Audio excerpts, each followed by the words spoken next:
Good morning everyone. आज हम करने वाले हैं 28 अप्रैल 2024 के the Hindu plus Indian express दोनों ही न्यूज़पेपर का एनालिसिस।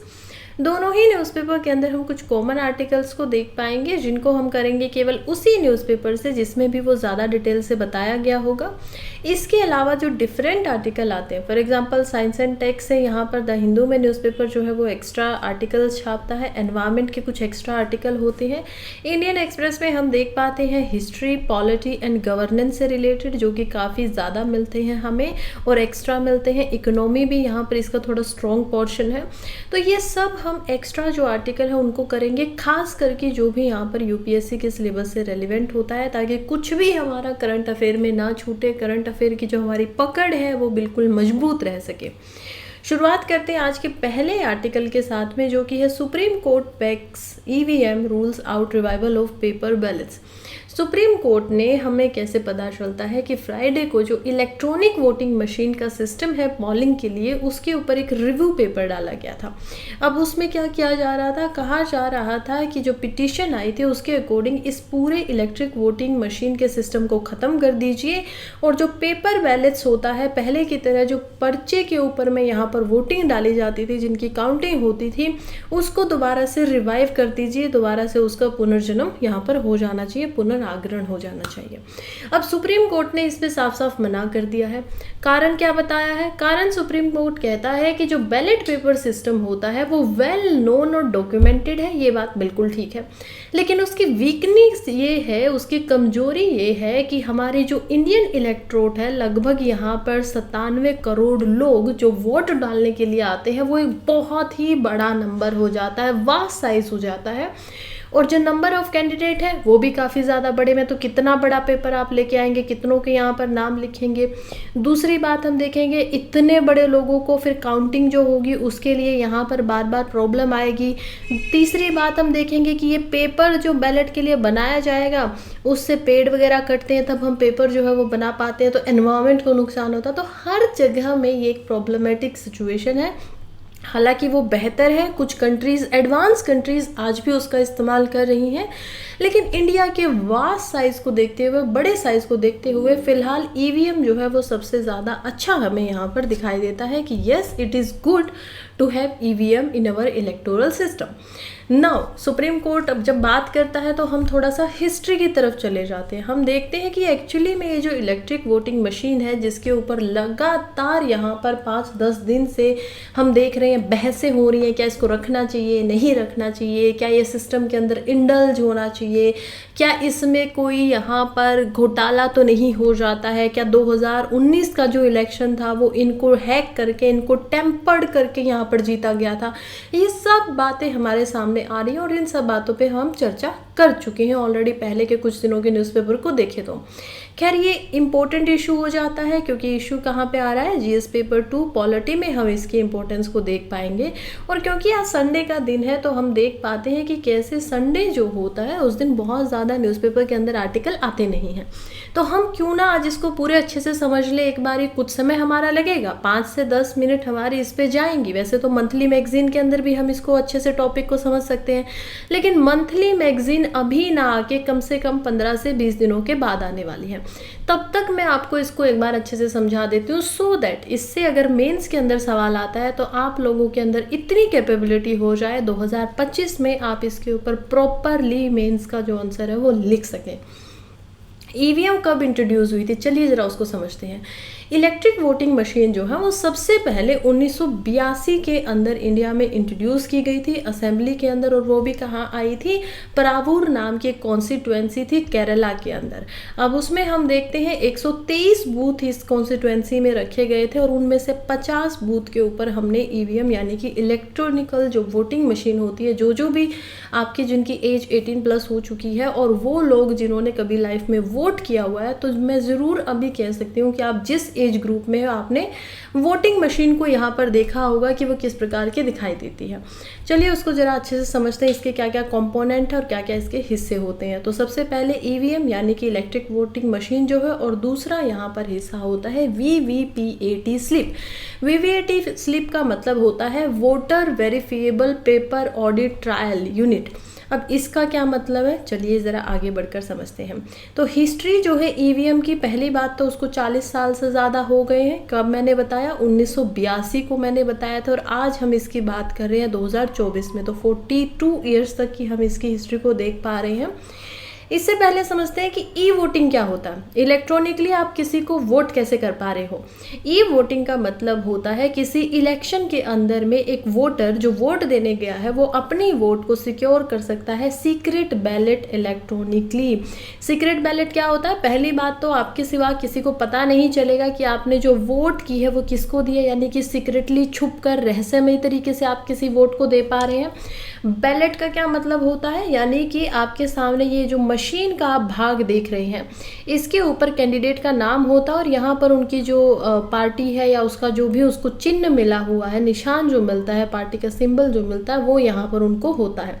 तो ये है आपका बैलेट पूरा का पूरा। जितने भी यहाँ पर कैंडिडेट्स होंगे उतने ही कैंडिडेट्स का यहाँ पर क्या छाप देते हैं, ऊपर से एक पेपर यहाँ पर लिया जाता है और उसके ऊपर उनके नाम और सिंबल के साथ में इसको लगाया जाता है। तो ये है पूरा बैलेट।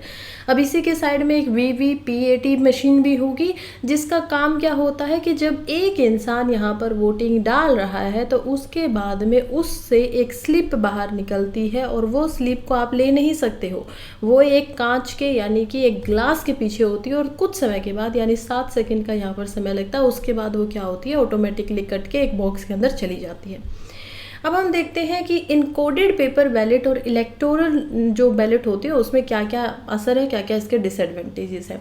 एडवांटेजेस की बात करते हैं पेपर बैलेट की, इसके क्या क्या थे। एक तो इससे इलेक्ट्रॉनिक जो इमिशन निकलता है, नेचर की हम बात कर रहे थे कि यहाँ पे पेड़ काट के आपने पेपर तो बना लिए, लेकिन इलेक्ट्रिसिटी बनाने में भी तो कार्बन डाइऑक्साइड निकलता है ना। कैसे निकलता है, आप या तो कोयल वगैरह का इस्तेमाल करेंगे इलेक्ट्रिसिटी बनाने के लिए, किसी न किसी चीज़ से आप उसको पावर जनरेट करने के लिए ऊर्जा देंगे, तभी भी यहाँ पर होगा। दूसरा है कि इससे बैलेट सिक्रेसी जो है वो थोड़े से क्या रहती है, ठीक बरकरार रहती है। इसका डिसएडवांटेज यानी कि दुष्प्रभाव क्या होते हैं, एक तो क्राइप्टोग्राफिक वेरिफिलिटी इज डिफिकल्ट टू इम्प्लीमेंट, यानी अच्छे तरीके से दिखा नहीं पाते। कभी कभी क्या होता है कि प्रिंटिंग में प्रॉब्लम हो जाती है। दूसरा, ये जो प्रिंटर से इनको छापा जाता है तो उसकी कॉस्ट बहुत ज़्यादा आती है। अब आप सोचिए 97 करोड़ यहाँ पर इनको छापने पड़ेंगे बैलेट सिस्टम के पर्चों को, तो ये कितना महंगा और कितना ज़्यादा ये मात्रा में हो जाता है। इलेक्ट्रिक बैलेट के डिसएडवांटेज कुछ खास नहीं है, बस अभी जो प्रॉब्लम आ रही है वो यही आ रही है ईवीएम के अंदर कि क्या इसको टेम्पर्ड तो नहीं किया जा रहा है, क्या यहाँ पर जो वोटर है उसके वोट के साथ में यहाँ पर छेड़खानी, या हम बोले तो कि उनके साथ में कुछ न कुछ गलत हो रहा है, क्योंकि वो वोट किसी को डाल रहे हैं और उसके बाद में चुनाव किसी का हो रहा है ऑटोमेटिकली। तो ये एक क्वेश्चन मार्क उठ जाता है। एडवांटेज की बात करें तो देखिए, एक तो विजुअली जो इम्पेयर्ड लोग होते हैं वो भी अपनी वोट पर्सनली यहाँ पर कास्ट कर सकते हैं, क्योंकि उनको पता चल जाता है, वो देख सकते हैं, वो महसूस कर सकते हैं। दूसरा, हम देखते हैं कि वोटर्स जो होते हैं वो अपनी कास्ट जो उन्होंने वोट की है उसको ज़्यादा अच्छे से देख भी पाते हैं और समझ भी पाते हैं। बहुत माइनर इसके फ़ायदे हैं, लेकिन लॉन्ग टर्म में जो ये इसके डिसएडवांटेज है वही इसके एडवांटेज हो जाते हैं। फिर हम देखते हैं कि वोटर वेरिफिएबल पेपर बैलेट क्या होता है। वीवीपी जो हम बात करें बीटी की, वो क्या है, ये कंप्यूटर है जो पेपर बैलेट को क्या करता है, प्रिंट करता है। वोटर को 7 सेकंड दी जाती है कि वो अपनी जो उन्होंने चुनाव के लिए यहाँ पर वोट दिया है, जिसको भी चुनाव किया है उन्होंने, क्या उसी को वोट दी गई है, तो वो वेरीफाई करके उसको देख सकते हैं। और उसके बाद में हम देखते हैं कि अगर वोट हो गई तो उसके बाद में उसको चेंज करना बहुत ही मुश्किल हो जाता है, नहीं कर सकते। हाँ, लेकिन अगर गलती से आपने वोट किसी और को डाला था, बटन भी आपने ठीक दबाया है, लेकिन जो स्लिप है उसके ऊपर कुछ और लिखा हुआ आया है 7 सेकंड के लिए, वो स्लिप आपको मिलती नहीं है। आपने जब जा सकते हैं तो जो वहाँ के पोलिंग ऑफिसर होंगे तब आप उनके पास जा सकते हैं, 7 दिन के अंदर अंदर तब कुछ किया जा सकता है। खैर, हम हिस्ट्री की तरफ चलते हैं। 1977 यानी कि 1977 के अंदर हम देखते हैं कि एसएल शाखाड़ नाम के यहाँ पर एक इंट्रोड्यूसर थे जो बात करते हैं कि क्यों ना इलेक्ट्रॉनिक मशीन को इंडिया के अंदर हम क्या करें, इंट्रोड्यूस करें। 1980-81 में हम देखते हैं कि ईवीएम्स को डेवलप किया जाता है, बनाया जाता है बाय ECIL एंड BEL, ये दो कंपनियां हैं, PSUs थी, मैं दिखाती हूँ आपको। 1982-1983 के अंदर ईवीएम जो है उनको 50 पोलिंग सेंटर परूराला इन केरला के अंदर इस्तेमाल होता है, 11 असेंबली कॉन्स्टिट्यूएंसीज और 8 स्टेट्स के अंदर और 1 यूटी के अंदर फिलहाल में इसका और इस्तेमाल हम देख पाते हैं। 1984 में एक साल आगे बढ़ते हैं और जो ईवीएम है उसको सस्पेंड कर दिया जाता है कि नहीं, इनका इस्तेमाल मत कीजिए। सुप्रीम कोर्ट की रूलिंग आती है कि ईवीएम के लिए कोई लीगल सैंक्टिटी यहाँ पर नहीं है, यानी रिप्रेजेंटेशन ऑफ जो पीपल एक्ट है उसके रिगार्डिंग 1951 में वो आया था। उस समय पे तो ईवीएम नहीं होते थे, उसमें तो केवल पेपर बैलेट सिस्टम होता था। तो क्योंकि ये इसके खिलाफ कोई भी कानूनी तरीके से ये काम नहीं कर रहा, तो इस वजह से नहीं हो सकता है। फिर हम देखते हैं 1988 के अंदर सुप्रीम कोर्ट की बात पे ध्यान देते हुए रिप्रेजेंटेशन ऑफ जो पीपल एक्ट है उसको अमेंड किया जाता है, उसको संशोधित किया जाता है और उसके बाद में अलाउ किया जाता है कि जो ईवीएम है उनको 15/3/1989 से लागू कर दिया जाएगा। सिंस 2000, लगभग हम 2000 का जो साल था उसके बाद से ही अलग अलग स्टेट में अलग अलग जगह पे जो ईवीएम है उनका इस्तेमाल होता है। हालांकि ऐसा नहीं था कि 2000 से ही पूरे ही इंडिया में इसका इस्तेमाल शुरू हो गया, नहीं, एक्सपेरिमेंटल बेस पे इसका इस्तेमाल हम करके देखते हैं। 3 लोकसभा और जो 111 स्टेट लेजिस्लेटिव असेंबली है उनमें हमने इसका इस्तेमाल करने की पूरी कोशिश की। अब देखते हैं इसकी जो टेक्निकल एक्सपर्ट कमेटी है, अभी फिलहाल हम देख रहे हैं कि 2014 के बाद से लेकर ईवीएम जो है वो पूरे लोकसभा के यानी ऑल ओवर इंडिया में हम अपने इलेक्शंस में इलेक्शन कमीशन ऑफ इंडिया के द्वारा उनका इस्तेमाल किया जा रहा है। देखिए, सबसे पहले तो इसकी हिस्ट्री और क्या रोल रहा। सबसे पहले क्या होता है, 1990 के अंदर पहली टेक्निकल एक्सपर्ट कमेटी फॉर्म की जाती है। वो क्या करती है कि 1990 के अंदर ही अपना रिजल्ट देती है और रिकमेंड करती है, सुझाव देती है पार्लियामेंट को और यहाँ पर जो कानून बनाने वाले थे कि आप क्या कर सकते हैं, यूज जो ईवीएम है उसको यूनानिमसली यानी लार्ज नंबर पे हम सब सहमत हैं इस बात से, हम जो पूरी की पूरी कमेटी है हमको लगता है कि ईवीएम का जो इस्तेमाल है वो इंडिया के इलेक्शंस के अंदर होना चाहिए। दूसरी एक और TEC यानी कि टेक्निकल एक्सपर्ट कमेटी बनाई जाती है जिसको इवेल्युएशन का काम दिया जाता है कि अब आपको क्या करना है, इसके ऊपर नज़र रखनी है, इसकी जांच करनी है और उसके बाद में 2005 में ये बनती है और 2006 तक इनको रिपोर्ट अपनी देती है। फिर हम देखते हैं 2010 के अंदर लेटेस्ट रिकंस्ट्रक्शन इसमें कुछ किया जाता है।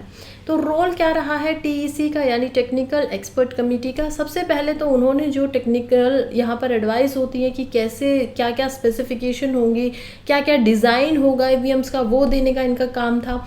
उसके अलावा इनको जो डिज़ाइन प्रपोजल दिए गए थे मैन्युफैक्चरर्स के द्वारा कि ईवीएम कुछ इस प्रकार से बनी होनी चाहिए, उसका डिज़ाइन ये होना चाहिए, उसको सुझाव देने का या उनको इम्प्रूव करवाने का, अच्छा करवाने का भी काम इन्हीं का था।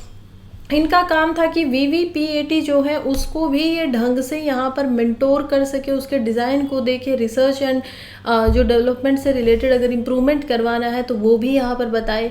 इसके अलावा इनका पूरा काम था कि इनको सुपरविजन करना है, ये आँख आप यहाँ पर बना हुआ देख सकते हैं कि इनको नज़र रखनी है, सुपरविजन करना है जो मैन्युफैक्चरिंग हो रही है यहाँ पर और उसके प्रोसीजर के ऊपर ध्यान रखना है ताकि कोई भी थर्ड पार्टी इवेल्युएटर यहाँ पर ना आए, बल्कि हम खुद प्रॉपरली इसके ऊपर ध्यान रखें, कोई भी गड़बड़ इसमें ना हो सके।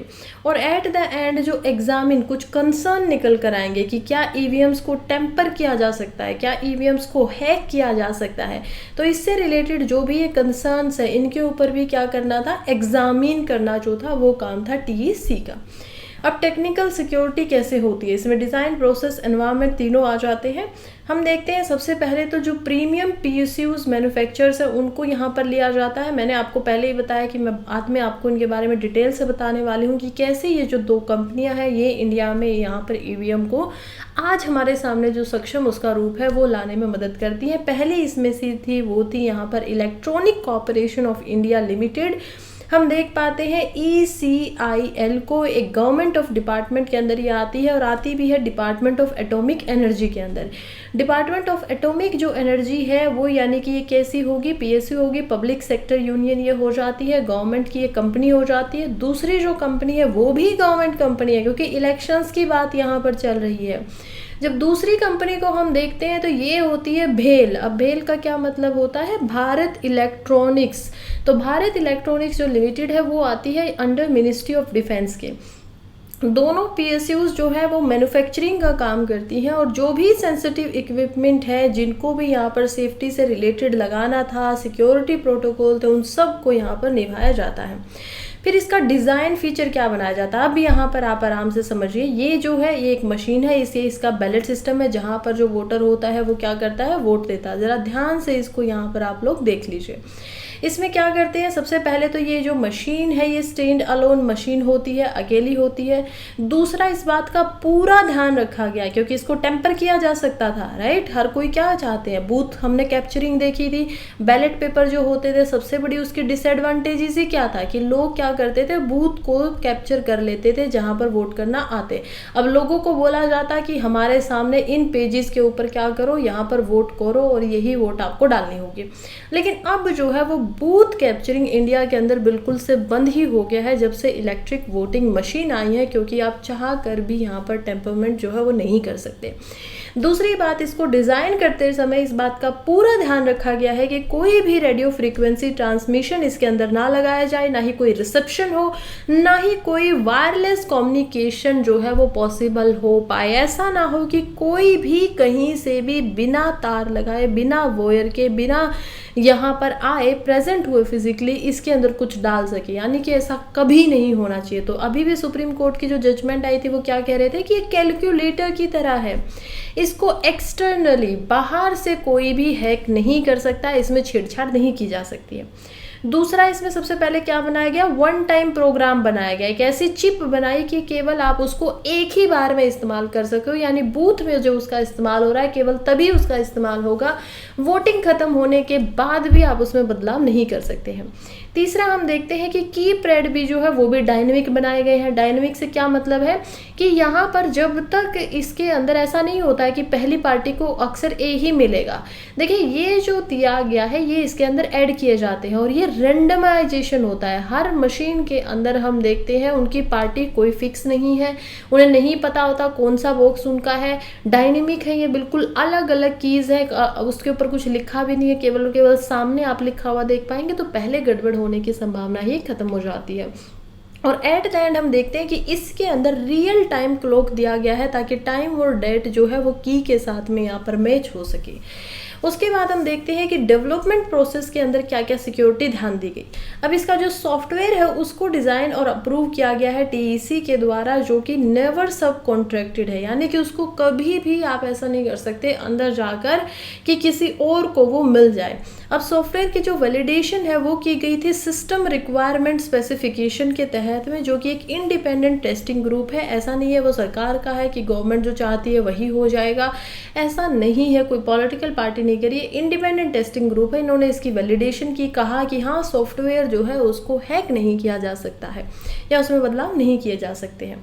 इसके अलावा सिक्योर मैन्युफैक्चरिंग फैसिलिटी, अभी तक तो हमने देखा कि यहाँ पर क्या किया जा रहा था, मशीन से रिलेटेड ही उसके जो बाहरी हम उसका हार्डवेयर देख रहे हैं उसमें सिक्योरिटी का ध्यान रखा गया, फिर उसके सॉफ्टवेयर के अंदर बहुत ज़्यादा सिक्योरिटी का ध्यान रखा गया है। अब जहाँ पर ये बनती है उसके अंदर भी सिक्योर फैक्ट्री प्रीमाइसिस बनाए गए, सीसीटीवी कैमराज होते हैं जो एग्जिट और एंट्री को मॉनिटर करते हैं, रेगुलर जो गेट्स होते हैं उनके ऊपर, इंपॉर्टेंट जस्टिस के ऊपर हर जगह पे सीसीटीवी की सर्वेलियंस रखी गई है।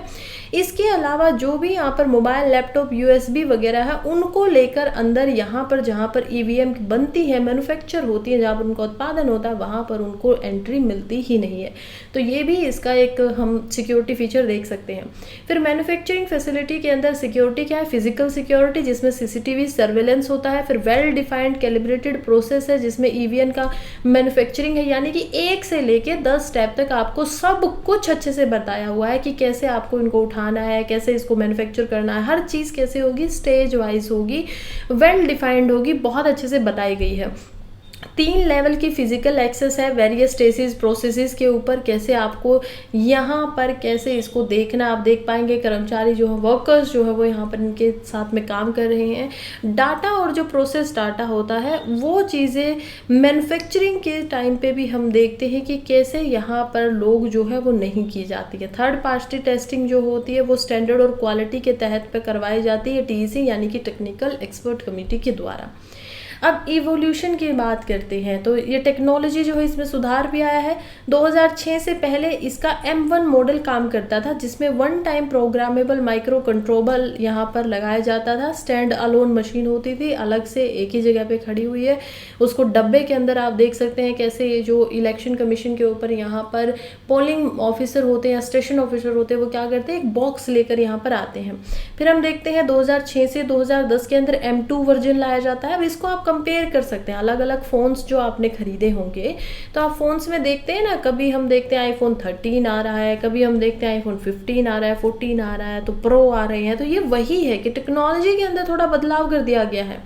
अब इसमें क्या किया है, 2006 से 2010 के अंदर M2 लाया जाता है। इसमें क्या किया गया है कि जो हर कोड की प्रेस होगा उसको डायनेमिक बना दिया गया है, यानी कि अलग अलग तरीके की कम्युनिकेशन यहाँ पर होगी।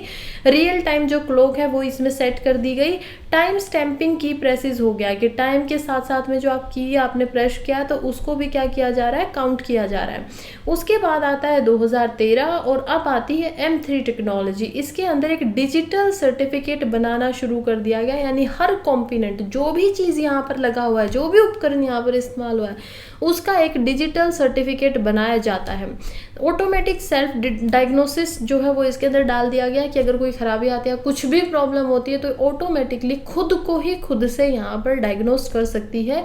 साथ ही में बैटरी लाइफ प्रेडिक्शन हो चुकी है कि इसकी जो बैटरी लगी हुई है वो कितनी देर तक और काम करने वाली है, कैसे ये होगा। अब हम देखते हैं कि मूवमेंट कैसे होगा। अब ये बन तो गई हैं मशीनें, अब ये बन भी गई हैं, इनका सॉफ्टवेयर भी हो गया है, इनकी सिक्योरिटी का भी ध्यान रखा। अब इनको पुलिंग तक कैसे पहुंचाया जा सके जो यहाँ पर वोट होने वाली हैं, तो हर कोई भी मूवमेंट हो यहाँ पर EVM या VVPA मशीन्स की, उसको ETS के द्वारा पूर्ण तरीके से यहाँ पर क्या किया जाता है, माध्यमों से ट्रैक किया जाता है। इलेक्शन कमीशन जो होते हैं उनकी पूरी की पूरी नज़र इसके ऊपर रहती है। केवल और केवल ऐसे ट्रक या ऐसे ट्रक्स के अंदर जो कंटेनर होते हैं उन्हीं में इनको ट्रांसपोर्ट किया जा सकता है जो पहले ही सील पैक हो, यानी कि उनके ऊपर क्या होनी चाहिए, सील लगी होनी चाहिए। All truck sealed with lock and paper seal, यानी लॉक भी लगा होता है बाहर से और पेपर सील्स भी लगाए जाते हैं। अगर उन सील को तोड़ा जाएगा तो पहले से ही पता चल जाएगा, उसको दोबारा से उसी तरीके से लगाया नहीं जा सकता है कि इनके साथ में कुछ गड़बड़ या छेड़खानी की जाती है। उसके अलावा GPS ट्रैकिंग इनकी हर घंटे होती है, 24 घंटे 7 दिन पुलिस के एक्सकोर्ट के अंदर ही यहाँ पर मूवमेंट करवाई जाती है। जहाँ भी ये जाएंगी इनके साथ में हमेशा पुलिस जो होगी, पुलिस सिक्योरिटी हमेशा रहेगी।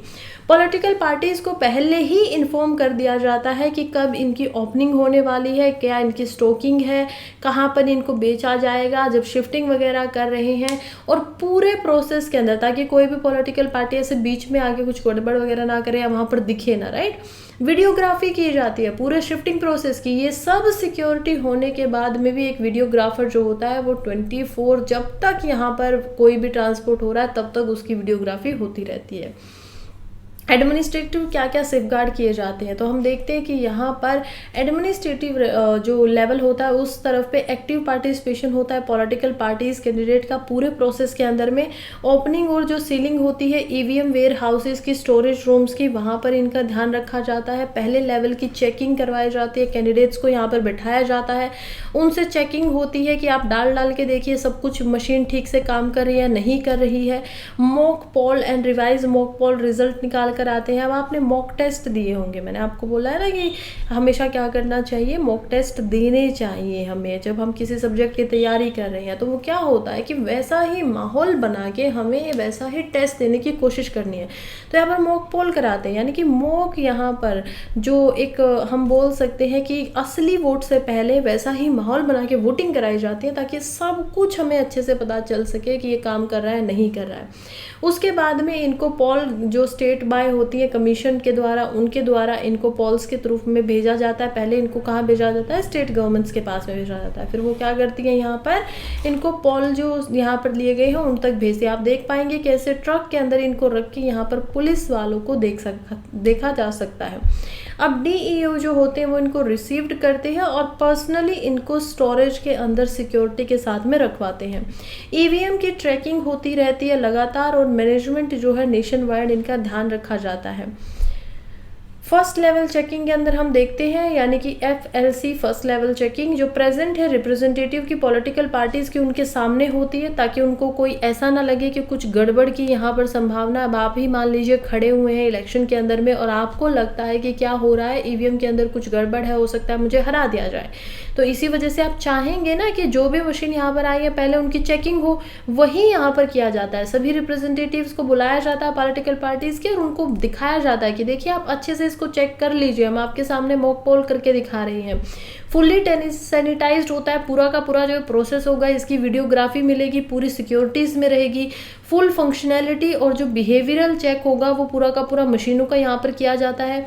अगर कोई डिफेक्टिव ईवीएम निकल कर आ भी जाती है, क्योंकि चेकिंग चल रही है, हो सकता है कुछ गलती रह जाए, हो सकता है कि यहाँ पर कोई ऐसा उपकरण था जो टूट चुका है, मान लीजिए वो काम नहीं करिए, तो उसको क्या किया जाता है, उसको अलग से रख दिया जाता है, उसको फिर इलेक्शन में इस्तेमाल में नहीं किया जाता है। और यही पूरा का पूरा जो यहाँ पर इलेक्ट्रिक जो स्लिप्स होती हैं उसके अंदर इसका पूरा रिकॉर्ड भी चढ़ता रहता है।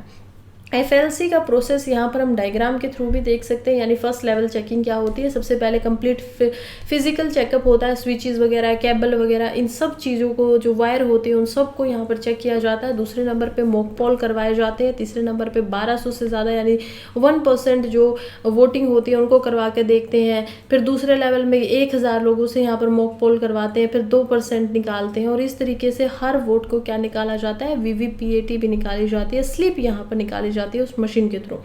फिर उनका रिजल्ट घोषित किया जाता है कि जब हमने क्या यहाँ पर जो डाली गई थी वोट्स वगैरह करवाई गई थी उसी के बिल्कुल सेम रिजल्ट निकल कर आ रहा है। तो ऐसे रिजल्ट्स को निकाला जाता है, उनको यहाँ पर मिलाया जाता है एक एक करके और फिर ही इनको क्या मिलता है, पिंक पेपर सील के अंदर सब कुछ ठीक हो गया तो उसके अंदर सील करके इसको रख दिया जाता है, साइन किया जाता है engineer and representative political parties के उन सब के द्वारा कि हमारे सामने इसकी अच्छे से पूरी की पूरी चेकिंग हो चुकी है। ईवीएम और जो VVPAT है उनको एक स्टोरेज रूम के अंदर रखा जाता है जिसकी 24/7 सिक्योरिटी रखी जाती है और जो फोटोकॉपीज होती है रिकॉर्ड रजिस्टर्ड की उनको पॉलिटिकल पार्टीज रिप्रेजेंटेटिव के साथ में शेयर भी किया जाता है, उनको दिया भी जाता है, सो दैट बिल्कुल यहाँ पर फेयर तरीके से और जस्ट तरीके से यहाँ पर क्या हो सके, काम हो सके। फिर कैंडिडेट की सेटिंग इसके अगला प्रोसेस है। अब तक हमने पूरा प्रोसेस क्या देखा है कि मैन्युफैक्चरिंग से होकर पोलिंग तक पहुंचेगा कैसा। अब हमने देखा कि मैन्युफैक्चरिंग के समय पे किसी को भी ये नहीं पता होता कि कौन सा कैंडिडेट यहाँ पर किस बटन के ऊपर होगा, राइट, क्योंकि वहाँ पे फिल ही नहीं किया जाता। अदरवाइज कोई कर्मचारी बाहर आके बता दे किसी पॉलिटिकल पार्टी को कुछ पैसे लेने के लिए, मान लीजिए उसको 5 करोड़ की कीमत दी जाए यहाँ पे या 10 करोड़ दिए जाए तो वो तो मुंह खोल सकता है। यानी भ्रष्टाचार की कोई भी यहाँ पर उम्मीद ही ना रहे, इसी वजह से क्या किया जाता है, कैंडिडेट की सेटिंग इलेक्शन कमीशन के खुद के ऑफिसर के द्वारा बिल्कुल पोलिंग के ऊपर जब डे होने वाला है उससे कुछ समय पहले की जाती है। उसका क्या प्रोसेस है, उसके अंदर हम देखते हैं कि बैलेट पेपर को इंसर्ट किया जाता है। ये बैलेट पेपर है, उसको क्या करते हैं, एक ऊपर हम देखते हैं ग्लास है, उसको निकाला जाता है और इसको यहाँ पर रख दिया जाता है और जो नंबर है कैंडिडेट्स के उसको क्या करते हैं, यहाँ पर इसके अंदर सेट कर दिया जाता है कौन से कैंडिडेट के कौन से यहाँ पर नंबर होंगे। फिर सील कर दिया जाता है बैलेट यूनिट को और फिर मॉक पोल करवाया जाता है। लगभग हजार वोट करवाई जाती है हर मशीन के ऊपर और फिर हम देखते हैं कि उनका रिजल्ट अगर ठीक निकल के आ रहा है तो ठीक है, ऐसा होगा। अब इसके क्या सिक्योरिटी मेजर्स है, फाइनलाइजेशन होने के बाद जब सभी कैंडिडेट के नाम यहाँ पर फाइनलाइज हो जाते हैं उसी के बाद में ये किया जाता है। फुल्ली सैनिटाइज्ड होल्ड होता है कि अच्छे से उसके अंदर सब कुछ वीडियोग्राफी के अंदर देखा जा रहा है, सिक्योरिटी का पूरा ध्यान रखा जाता है और ये कैंडिडेट जो हैं यहाँ पर सभी कैंडिडेट के सामने किया जाता है, ठीक है, ताकि उनको क्या हो, ऐसे शक ना रहे, उनकी पूरी चेकिंग हो जाए, उनको पूरा दिल से एक हम देख सकते हैं कि यहाँ पर तसल्ली मिल जाए कि प्रोसेस जो हो रहा है वो ठीक तरीके से हो रहा है। इसके अलावा जो इसकी सिक्योरिटी का मुख्य चीज़ है वो क्या है, रेंडमाइजेशन। अब रैंडम क्या होता है, कोई भी चीज़ ऐसे मतलब कि सीरियल में नहीं है, कहीं पे भी पड़ी है, रेंडमली पड़ी है कहीं पे भी। तो ईवीएम जो होती हैं उनको रेंडमाइज किया जाता है ईवीएम ट्रैकिंग सॉफ्टवेयर के तहत में। अब फर्स्ट लेवल जो चेकिंग है, जब उसकी अप्रूवल हो जाती है तो हम देखते हैं कि फर्स्ट रेंडमाइजेशन किया जाता है, जो कि ईवीएम अवेलेबल किस डिस्ट्रिक्ट में कौन सी ईवीएम जाएगी उसको रेंडमली भेज दिया जाता है। कि ऐसा है कि यहाँ पर हमारे पास 100 यूनिट है या 1000 यूनिट है ईवीएम की, एक स्टेट केरला के पास में हमारे पास इतनी सारी आ गई, हम मानते हैं यहाँ पे 1 लाख को मान लेते हैं क्योंकि ज़्यादा यूनिट आएंगे।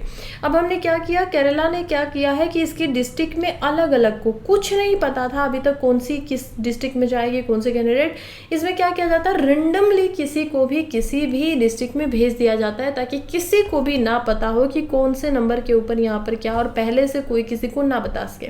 अभी पॉलिटिकल पार्टी के रिप्रेजेंटेटिव ने सब कुछ देख लिया था पिछली बार में, अब उनको पता था कि कौन से नंबर पे उनका नाम है, राइट। हर किसी के बैलेट सिस्टम में ये नहीं होता, हर ईवीएम में आपका नाम सेम जगह पे नहीं होगा।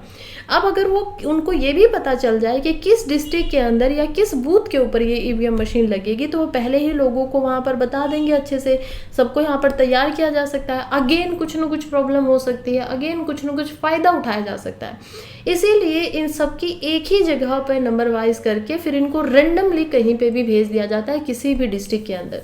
दूसरा रेंडमाइजेशन हम देख पाते हैं जो कि होता है एसी। एसी क्या होता है, असेंबली कॉन्स्टिट्यूएंसी, यानी कि जो असेंबली कॉन्स्टिट्यूएंसी होती है और उसके अंदर भी जो पोलिंग स्टेशन है, पीसी होते हैं, उनमें भी इनको ऐसे ही रेंडम तरीके से भेजा जाता है। और कैंडिडेट की सेटिंग करने से पहले ही हम देख पाते हैं कि कैसे उनके एजेंट और जो लिस्ट वगैरह है उनको यहाँ पर इस तरीके से भेजा जा रहा है।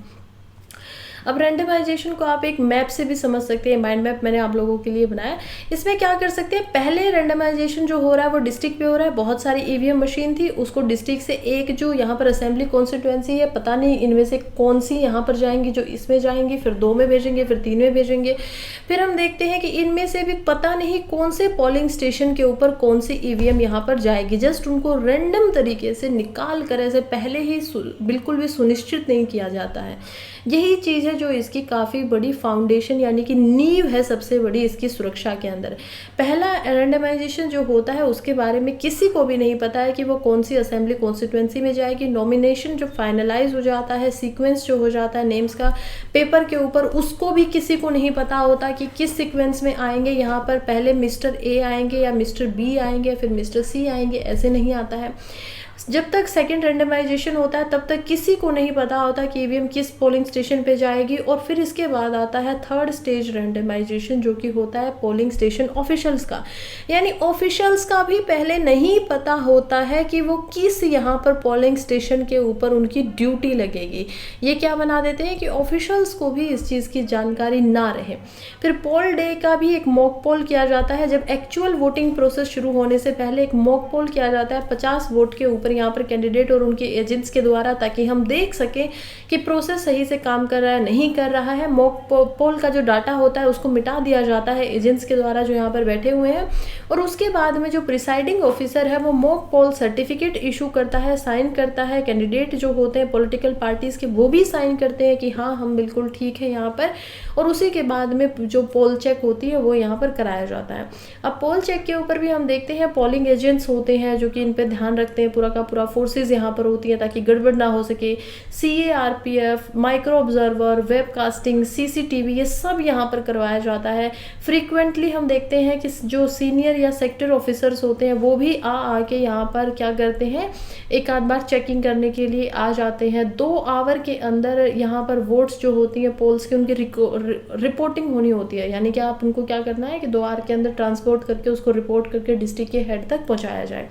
और मीडिया का तो पूरा का पूरा रोल होता है, उनको कहीं पे कोई भी रोकथाम नहीं लगाई जाती। पोल को क्लोज कैसे करें। चलिए वोटिंग हो भी गई है, सब कुछ हो गया, हमने पूरी टेस्टिंग पहले देख ली है, अब इसको बंद करके सेफली कैसे पहुंचाया जाए। तो पोल को जब क्लोज करना होता है तो सबसे पहले ईवीएम मशीन के अंदर यहाँ पर हम देखते हैं कि पीछे की तरफ में क्या दिया गया है, एक बटन दिया गया है जो कि है क्लोज बटन, कि अब ये क्लोज बटन हो जाएगा तो इसके बाद कोई भी वोट कास्ट नहीं की पाएगी। उसको पहले बंद किया जाता है, उसके बाद में उसको क्या किया जाता है, सील किया जाता है। पोलिंग जो एजेंट होंगे वो उस पर साइन कर देंगे, पूरा बॉक्स ये बंद हो जाता है मशीन का, उसके ऊपर यहाँ पर सीलिंग लगा के इन्होंने साइन कर दिया है। उसके बाद में अगेन पुलिस के साथ में ही इसको ट्रांसपोर्ट किया जाता है। आर्म्ड एस्कॉर्ट यहाँ पर होते हैं, कैंडिडेट जो रिप्रेजेंटेटिव होते हैं वो उनको फॉलो करने के अलाव होते हैं ताकि बीच में उनका कुछ यहाँ पर मिटे ना, चेंज ना हो, इस बात का भी ध्यान रखा जाता है। ईवीएम को फिर एक स्ट्रॉन्ग रूम के अंदर डाला जाता है ताकि अच्छे से उसको कोई तोड़ ना पाए। जैसे कि यहाँ पर आप देख पाएंगे स्ट्रॉन्ग रूम विधानसभा वाराणसी उत्तरी का ये फोटो भी है। इसके अंदर कैंडिडेट जो है वो 24/7 फैसिलिटी है कि इसको देख सकते हैं, कोई भी जो यहाँ पर उठा हुआ था इलेक्शन में वो इसके ऊपर पूरी नज़र रख सकता है 24 घंटे के लिए। और उनकी जो यहाँ पर काउंटिंग होती है वोटिंग की, वो भी हम देखते हैं कि यहीं पर की जाती है, और 24/7 सिक्योरिटी के साथ में आप आर्मी के नौजवान को वहाँ पर ऑलरेडी देख ही सकते थे। उसके बाद हम देखते हैं कि कैसे स्टोरेज एंड सिक्योरिटी पे ध्यान रखा जाता है। जब नॉन इलेक्शन पीरियड होता है तो जो ईवीएम के स्टोरेज वेयरहाउस होते हैं उनको एक ही एंट्री पॉइंट होता है, आप पीछे से इधर से कहीं से उसमें एंट्री नहीं ले सकते, केवल एक ही जगह से उसमें एंट्री हो सकती होती है। दूसरा, उसके जो डोर एंड विंडोज़ होते हैं उनको सील कर दिया जाता है पूरा अच्छे तरीके से कॉन्क्रीट सीमेंट वगैरह के साथ में। हम देखते हैं कि जो एंट्री है उसको डबल लॉक सिस्टम के साथ में बंद किया जाता है पूरे अच्छे तरीके से। 24 घंटे तक उसके ऊपर सीसीटीवी भी होती है। हम देखते हैं यहाँ पर सिक्योरिटी के अरेंजमेंट, ये सब चीज़ों का यहाँ पर ध्यान रखा जाता है जब इलेक्शन नहीं हो रहा है। और जब इलेक्शन होगा तब कैसे ध्यान रखा जाएगा। अब क्योंकि इलेक्शन हो गया और इनके अंदर ईवीएम आ गए, इलेक्शन नहीं था तो ईवीएम उसके अंदर रखे ही नहीं थे, बस वैसे ही उनकी सिक्योरिटी पूरी रखी जाती थी। अब ईवीएम आ गए हैं तो अब क्या होता है, वीडियोग्राफी के अंदर इसकी पूरी प्रेजेंस चल रही है। ईवीएम को सेपरेट रूम के अंदर रखा जाता है, कैंडिडेट चाहे तो जो स्ट्रॉन्ग रूम होता है उसको यहाँ पर देख सकता है। ईवीएम को केवल और केवल उनके जब पॉलिटिकल पार्टीज के डिस्ट्रेशन का टाइम आता तभी उनको बाहर निकाला जाता है और हर एक मिनट यहाँ पर इसको मॉनिटर किया जाता है। पोस्ट इलेक्शन पीरियड फिर से क्या होगा, अब ईवीएम को वापस से स्ट्रॉन्ग पोस्ट रूम के अंदर रख दिया जाता है। डबल लॉक लगाकर कैंडिडेट को अकाउंट होता है कि वो अपने खुद के लॉक्स भी यहाँ पर लगा सकता है। 24/7 अगेन सिक्योरिटी अरेंजमेंट इसके यहाँ पर किए जाते हैं। काउंटिंग डे के प्रोटोकॉल क्या होंगे, अब जब मान लीजिए अब इनकी क्या हो रही है, काउंटिंग होनी शुरू हो रही है। हर मशीन में कुछ न कुछ डाटा है, हर डाटे को हम यहाँ पे क्या करेंगे, काउंट करके बाहर निकालेंगे, उसको अच्छे से रखेंगे, यहाँ ऑफिसर्स को हम देख पाते हैं। तो जो काउंटिंग डे होता है उस दिन स्ट्रॉन्ग रूम को ओपन किया जाता है कैंडिडेट की अगेन प्रेजेंस में। ऐसा नहीं है कि जो कैंडिडेट खड़े हुए हैं उनको देखने को नहीं मिलेगा, उनको अच्छे से देखा जाता है। आरओ यानी कि रिटेनिंग ऑफिसर वहाँ पर होते हैं, सब इसको ऑब्जर्व करते हैं और साथ ही में वीडियोग्राफी यहाँ पर हो रही होती है। राउंड वाइज सीयू जो होते हैं उनको काउंटिंग टेबल के ऊपर लेकर आया जाता है। यूनिक आईडी नंबर होती है हर काउंटिंग यूनिट की, हम देख पाते हैं, और उनको साइंड किया जाता है, सील्स वगैरह के साथ में वेरीफाई किया जाता है और उसके बाद में इनकी काउंटिंग यहाँ पर की जाती है। फिर हम देखते हैं अब पिटीशन पीरियड क्या होता है। मान लीजिए किसी को लगता है कि उनके साथ में कुछ गड़बड़ हुई है तो वो क्या कर सकते हैं, इलेक्शन कमीशन को यहाँ पर पिटीशन भी डाल सकते हैं, याचिका भी डाल सकते हैं। अब ये पिटीशन केवल 45 दिन, जब रिजल्ट घोषित हो गया है तो 45 दिन के अंदर अंदर ही इसको डालना होता है ईवीएम के अंदर। और जो भी सील्ड कंडीशन वगैरह है उनको तब तक आप क्या रखोगे, जो भी रिजल्ट और जो भी उनकी पोजीशन हो उनको 45 दिन तक ऐसे ही बरकरार रखोगे, ताकि अगर जांच करनी पड़ जाए तो आपको क्या कर सकते हो, जांच यहाँ पर कर सकते हो। हर ईवीएम को यहाँ पर वेरीफाई किया जा सकता है, मैच किया जा सकता है, जिसमें भी प्रॉब्लम आई है कि ये स्लिप नंबर 1 है, क्योंकि स्लिप मैंने आपको बताई कि एक डब्बे के अंदर यहाँ पर क्या होती है, आपको दिखाई देती है, आप घर पे उसको लेकर नहीं जा सकते। वो स्लिप एक्चुअली में एक बॉक्स के अंदर गिर जाती है और उसके अंदर वो इकट्ठी होती है। ईवीएम को हम देखते हैं कि सेपरेट स्ट्रॉन्ग रूम के अंदर रखा जाता है और हाई कोर्ट के अप्रूवल के बाद ही यहाँ पर इनको रखा जाता है जब किसी पे पिटीशन लगाई जाती है, ताकि अब उसको कोई भी छेड़खानी ना कर सके। अब डिबेट है यहाँ पे, डिबेट यहाँ पर क्या होती है कि क्यों ईवीएम से रिलेटेड इतनी ज़्यादा प्रॉब्लम है। सबसे बड़ी डिबेट क्या है कि ईवीएम को हैक किया जा सकता है। मैं शुरुआत से आपको बता रही हूँ कि ये बहुत ही बड़ी यहाँ पर प्रॉब्लम है। दूसरा हम देखते हैं वोट स्टफिंग आफ्टर पोल क्लोजर की, क्या ऐसा तो नहीं नहीं हो सकता है कि पोल अब ख़त्म हो गए हैं और फिर आपने कुछ वोट्स को इसके अंदर डाल दिया हो। मैंने पूरा प्रोसेस ही आपको इस वजह से समझाया, मैं शुरू से लेके आपको आखिर तक पूरा का पूरा स्ट्रेटजी वाइज और पूरा का पूरा स्टेज वाइज जो भी प्रोसेस है वो समझा रही हूँ, ताकि आप अच्छे से इस टॉपिक को समझ पाए। ये टॉपिक बहुत इंपॉर्टेंट हो जाता है। इलेक्शन इस साल चल रहे, हो सकता है 2024 के मेन या फिर 2025 के मेंस में इसमें सवाल पूछा जा सके। मेमोरी मैनिपुलेशन हो सकता है, क्योंकि आप क्या कर सकते हो, सॉफ्टवेयर के थ्रू उसकी जो मेमोरी है उसको चेंज कर सकते हो। अब इसमें और क्या हो सकता है, मेमोरी चिप्स वगैरह को रिप्लेस कर सकते हो, किसी और को ला सकते हो, सॉफ्टवेयर कोड को ऑल्टर कर सकते हो, चेंज कर सकते हो। और यही आखिर की है जो डिबेट्स यहाँ पर सामने निकल कर आती है। सबसे पहले हैकिंग से ही देखते हैं। हैकिंग जो है ये नॉट पॉसिबल है। जो भी यहाँ पर डिबेट करते हैं कि क्या हैकिंग हो सकती है, सुप्रीम कोर्ट के द्वारा भी अभी यही बयान आया था। तो हैकिंग वैसे भी नॉट पॉसिबल है, पॉसिबिलिटी नहीं है, उसकी संभावना नहीं है। एक अनऑथराइज्ड होता है और जो कंप्यूटर नेटवर्क के ऊपर यहाँ पर क्या कर सकता है, कंट्रोल कर सकता है। ईवीएम के केस के अंदर हैकिंग एप्लीकेबल हो ही नहीं सकता। उसके दो कारण है। क्या क्या कारण है, पहला हम देखते हैं कि स्टैंड अलोन मशीन है, इसके साथ में आपको किसी और चीज़ को लगाने की ज़रूरत नहीं होती। आपको कोई चिप, आपको कोई डाटा केबल वो नहीं लगा सकते हो, तो इसी वजह से कोई वायर या वायरलेसली नेटवर्क से कनेक्ट ही नहीं हो पाती है। तो ये कैसे यहाँ पर आप इसको हैक करेंगे। दूसरा रीजन है कि इसके अंदर OTP माइक्रो कंट्रोलर होते हैं, यानी कि one time password micro controller है, जिनको ना तो पढ़ा जा सकता है और ना ही इनको मॉडिफाई किया जा सकता है, चेंज किया जा सकता है। फिर हम देखते हैं कि इनको रिमोटली ऑल्टर्ड भी नहीं किया जा सकता है वायरलेस कम्युनिकेशन से। क्यों नहीं किया जा सकता है, क्योंकि ये जो इल्ज़ाम लगाया जाता है ना कि या तो इनको रिप्लेस कर दे ओरिजिनल जो डिस्प्ले मॉड्यूल है, या अनदर डिस्प्लेस के ऊपर कुछ दिखाया जा सकता है। जैसे आपका कंप्यूटर होता है, लैपटॉप होता है, उसके अंदर जब हैकिंग होती है क्या होती है, ये हो सकता है कि आपकी स्क्रीन को ही कोई दूसरी स्क्रीन दिखा सकता है, राइट। लेकिन इसमें वो नहीं हो सकता, क्योंकि वायरलेस यहाँ पर कम्युनिकेशन होती ही नहीं है। इसी वजह से ये सब जो हैकिंग वाली प्रॉब्लम है वो तो इसके साथ में ख़त्म हो जाती है। दूसरा जो मेमोरी मैनिपुलेशन है कि क्या आप इसकी मेमोरी जो उसको चेंज नहीं कर सकते, वो भी ख़त्म हो जाता है। क्यों ख़त्म हो जाता है, क्योंकि इसमें जो वोटिंग का डाटा होता है उसको भी अल्टर्ड इसी वजह से नहीं किया जा सकता, क्योंकि यहाँ पर क्या होता है, इसके अंदर CUs के अंदर फ्री एक्सेस एक्चुअली में जो पोलिंग का होता है वो होता ही नहीं है। तो रूल्ड आउट ख़त्म हो गई ये बात। दूसरा हम देखते हैं कि अगर कोई सील्स को तोड़ेगा स्ट्रॉन्ग रूम के अंदर जाके, तो उसमें 2 सिक्योरिटी की लेयर हमने देखी है। रिप्रेजेंटेटिव और कैंडिडेट भी वहाँ के नियर रहते हैं, तो अगर उसको तोड़ेंगे और सील तोड़ेंगे तो हमें पहले ही पता चल जाएगा कि मैनिपुलेशन हो गई है। तो क्योंकि ऐसे इंसिडेंट आए नहीं है, तो हमें समझ में आता है कि ये करना भी काफ़ी मुश्किल और नहीं ही होता है। फिर हम देखते हैं कि क्या क्या एडमिनिस्ट्रेटिव सेफगार्ड है। चिप रिप्लेसमेंट जो है उसके लिए सबसे पहले तो EVM के वेयर हाउस में जाना पड़ेगा, तो ये तो पॉसिबल नहीं हो पा रहा है।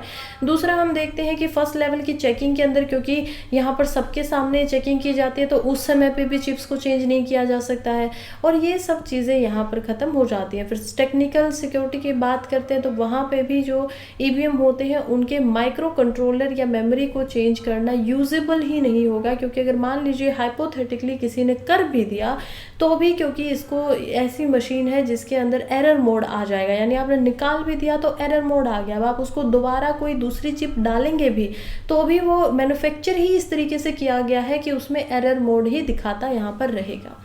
अब हम देखते हैं ट्रोजन वगैरह, यानी कोई सॉफ्टवेयर वगैरह अलग से डालकर इसका एरर मोड को हटाया भी तो जा सकता है। तो ये क्यों नहीं होता है, चलिए समझते हैं। ये जो इल्ज़ाम लगाया जाता है कि ट्रोजन दिखा के यहाँ पर चेंज किया जा सकता है, प्रोग्रामिंग जो है चिप की उसको बदला जा सकता है, या फिर फ्यूजन हो सकता है सॉफ्टवेयर के साथ में, तो ये अगेन ये कैंसिल हो जाता है, क्योंकि इसके अंदर OTP चिप्स है। OTP चिप्स का मतलब ही ये होता है कि वन टाइम आप यहाँ पर क्या कर सकते हो, केवल कोई इन्फॉर्मेशन डाल सकते हो। अगर कोई हैकर इसमें चेंज भी करना चाहेगा, मॉडिफिकेशन भी करना चाहेगा, तो वो पॉसिबल होता ही नहीं है। फिर हम देखते हैं कि पोल क्लोजर होने के बाद में वोट की स्टफिंग तो नहीं हो जाएगी, अलग से एक्स्ट्रा वोटिंग तो यहाँ पे नहीं कर देंगे। मान लीजिए आपने क्लोज का बटन फिर से हटा दिया और फिर आपने कुछ कुछ वोट्स यहाँ पर कहीं कहीं पे डाल दिया, वो क्यों नहीं हो सकता, क्योंकि देखिए इसमें एडमिनिस्ट्रेटिव सेफगार्ड है, भरोसा करना पड़ेगा। वो पहले क्लोज बटन दबा देते हैं लास्ट वोट होने के बाद में, और फिर उसको सील कर दिया जाता है। दूसरा, अगर सील को तोड़ दिया भी गया और वोट्स को स्टफ कर दिया ट्रांसपोर्टिंग के समय पे, तो वहाँ पे हमें पता है कि ऐसी वोट्स को यहाँ पर क्लोज बटन बनने के बाद में अगर प्रेस कर भी दिया जाए तो क्या होता है, वो उनको यहाँ पर रिकॉर्ड करेगी नहीं, एक्सेप्ट ही नहीं करेगी। फिर ये कहते हैं कि मान लीजिए क्लोज बटन अगर प्रॉपरली प्रेस ना हुआ हो तो फिर तो किया जा सकता है। तो हम देखते हैं कि पोल क्लोजर टाइम जो होता है वो पीओ के डायरी में, जो यहाँ पर पोल ऑफिसर है उनकी डायरी में लिखा होता है, और उसके बाद में अगर कोई वोट होती है, क्योंकि मैंने क्या बताया आपको, मॉड्यूल 3 2013 के बाद में हमने देखा था कि जो यहाँ पर वोटिंग का टाइम होता है, किस समय पे कितनी मिनट पे इसको दिया गया है, वो भी क्या होता है, रिकॉर्ड होता है वोट के साथ में। तो हम इससे भी तो चेक कर सकते हैं ना कि अगर ऐसा कुछ हो भी गया तो हमें पहले ही पता है कि पर्सनल जो यहाँ पर पोलिंग ऑफिसर है उसके डायरी में क्या टाइम लिखा हुआ है। तो यहाँ से सारी चीज़ें हमें समझ में आ जाती हैं। तो यहीं से हम समझ पाते हैं कि कैसे ईवीएम जो है वो एक्चुअली के अंदर में यहाँ पर प्रॉब्लमेटिक हो ही नहीं सकते, उनका ब्रीच नहीं किया जा सकता है, बहुत बहुत ही ज़्यादा मुश्किल है। फिर हम देखते हैं कि कुछ कंट्रीज़ ने इसको डिसकंटिन्यू कर दिया है। फिर इसका क्या कारण है, जैसे जर्मनी का यहाँ पर बहुत एग्जांपल आता है कि उन्होंने ईवीएम को एक बार रखा था और वो वापस से फिर से पेपर बैलेट सिस्टम के ऊपर ही यहाँ पर चले गए हैं। तो इसका क्या कारण हो सकता है, हम देखते हैं ईसीआई यानी कि इलेक्शन कमीशन ऑफ ईवीएम जो है उनका हम देखते हैं इंडिया का, और दूसरा फॉरेन के अंदर क्या क्या प्रॉब्लम आती है। तो इसका कारण है कि हमारी जो ईवीएम मशीन है वो स्टैंड अलोन है, यानी कि वो किसी भी नेटवर्क के साथ में यहाँ पर क्या नहीं हो सकती, कनेक्ट नहीं हो सकती। फॉरेन की जो ईवीएम थी वो मोस्टली नेटवर्क थी, उनको टेम्पर करना भी आसान था, उनको हैक करना भी आसान हो जाता है, उसमें ट्रोजन भी आ सकता है। जितना मैंने आपको अभी समझाया वो सारी चीज़ें तो इनके साथ हो सकती थी, क्योंकि क्या है, ये किसी भी वाईफाई या किसी भी नेटवर्क से कनेक्टेड होती थी। फिर हमारी जो यहाँ पर ईवीएम बनाई गई है वो प्रीमियम पीएसयूज के द्वारा बनाई गई है, मिनिस्ट्री ऑफ डिफेंस यहाँ पर उनको बनाती है, मिनिस्ट्री ऑफ एटॉमिक डिपार्टमेंट के द्वारा उसको बनाया गया। लेकिन यहाँ पर जो फॉरेन में बनाई गई थी वो प्राइवेट एंटिटीज़ बनाती थी, अब वो तो उसमें गड़बड़ चाहे तो कर सकती हैं, राइट, ये भी एक प्रॉब्लम था। फिर हम देखते हैं इंडिया के अंदर जो इंडिपेंडेंट टेक्निकल एक्सपर्ट कमेटी होती है, जो गवर्नमेंट की नहीं होती है, वो उनको क्या करती है, सर्टिफिकेट देती है, चेकिंग करती है। अब यहाँ पर फॉरेन में देखा गया कि ऐसी कोई इंडिपेंडेंट सर्टिफिकेट चेक्स वगैरह डाले ही नहीं गए थे, तो इसी वजह से गड़बड़ अगेन फिर से हो सकती थी। हम देखते हैं इंडिया की जो ईवीएम है उसमें जो डाटा यानी कि जो आंकड़े होते हैं वो इंटरनली स्टोर्ड होते हैं और उनको ट्रांसफ़र नहीं किया जा सकता किसी भी दूसरे डिवाइस में या किसी भी दूसरे डिवाइस से। लेकिन जब हम बात करते हैं फॉरेन की तो उसमें हम देख पाते हैं कि वोटिंग जो होती है वो एक्चुअली में डीआरएम के थ्रू यहाँ पर रिकॉर्ड होती है, जिसको सीडी वगैरह के साथ में क्या किया जा सकता है, ट्रांसफ़र किया जा सकता है, एक जगह से दूसरी जगह पे भेजा जा सकता है। अगेन ये प्रॉब्लम है। हम देखते हैं हमारी तरफ से पूरी की पूरे सिक्योरिटी प्रोटोकॉल है, एडमिनिस्ट्रेटिव सेफगार्ड है, स्टोरेज, ट्रांसपोर्ट, ट्रैकिंग सब कुछ लगाया जाता है। लेकिन फॉरेन की ईवीएम में ऐसे कुछ प्रोटोकॉल नहीं है बहुत सारी कंट्रीज़ में, जैसे आयरलैंड का एग्जांपल है। तो अगेन फिर उनको तो बंद करना ही पड़ेगा उसको। इसके अलावा इंडिया में एडमिनिस्ट्रेटिव एंड फिजिकल सिक्योरिटी जो है वो लीगल फ्रेमवर्क के थ्रू की जा रही है कि अगर उसमें कुछ गड़बड़ हुई तो क्या हुआ, आपने कानून तोड़ दिया है। लेकिन हम देखते हैं फॉरेन की कंट्रीज़ में, जैसे कि नीदरलैंड के अंदर ऐसा कोई लीगल फ्रेमवर्क नहीं था, तो इनको तो फिर वापस जाना ही पड़ेगा ना, क्योंकि इतने सारे लूप होल्स आपने छोड़ दिए हैं। यानी इंडिया का जो ईवीएम सिस्टम है वो पहले से ही काफ़ी स्ट्रॉन्ग बनाया गया है। अब हमारे में क्या होता है, वोटर वेरिफिकेशन भी होती है कि वोटर जब वोट डालेगा तो 7 सेकंड के लिए उसको स्लिप दिखेगी और वो देख पाएगा कि उसकी वोट ठीक जगह डली है नहीं डली है। उसके बाद में अगर उसको लगता है कि उसने वोट के लिए बटन दबाया था मिस्टर ए का और वोट यहाँ पर स्लिप पे नाम दिखा रही है मिस्टर बी का, तो उसके बाद में भी वो उसको ऑडिट कर सकता है, जाकर उसकी कंप्लेन कर सकता है। लेकिन यहाँ पर ऐसे मैकेनिज्म्स की क्या होती है, कई बार लेकनेस होती है, कमी होती है, और इन्हीं कारणों की वजह से हम जर्मनी के सुप्रीम कोर्ट के द्वारा भी, क्योंकि पब्लिक एग्जामिनेबिलिटी उसके अंदर नहीं थी, तो इन चीज़ों को अनकॉन्स्टिट्यूशनल घोषित होते हुए देख पाते हैं। तो ऐसा नहीं है कि हमारा जो नहीं हो रहा है वो बिल्कुल सेम प्रोसेस था, नहीं, हम इतने बदलाव और इतने डिफरेंसेस इसमें देख पाते हैं। इसी वजह से इंडिया का ईवीएम अभी भी काम कर पा रहा है।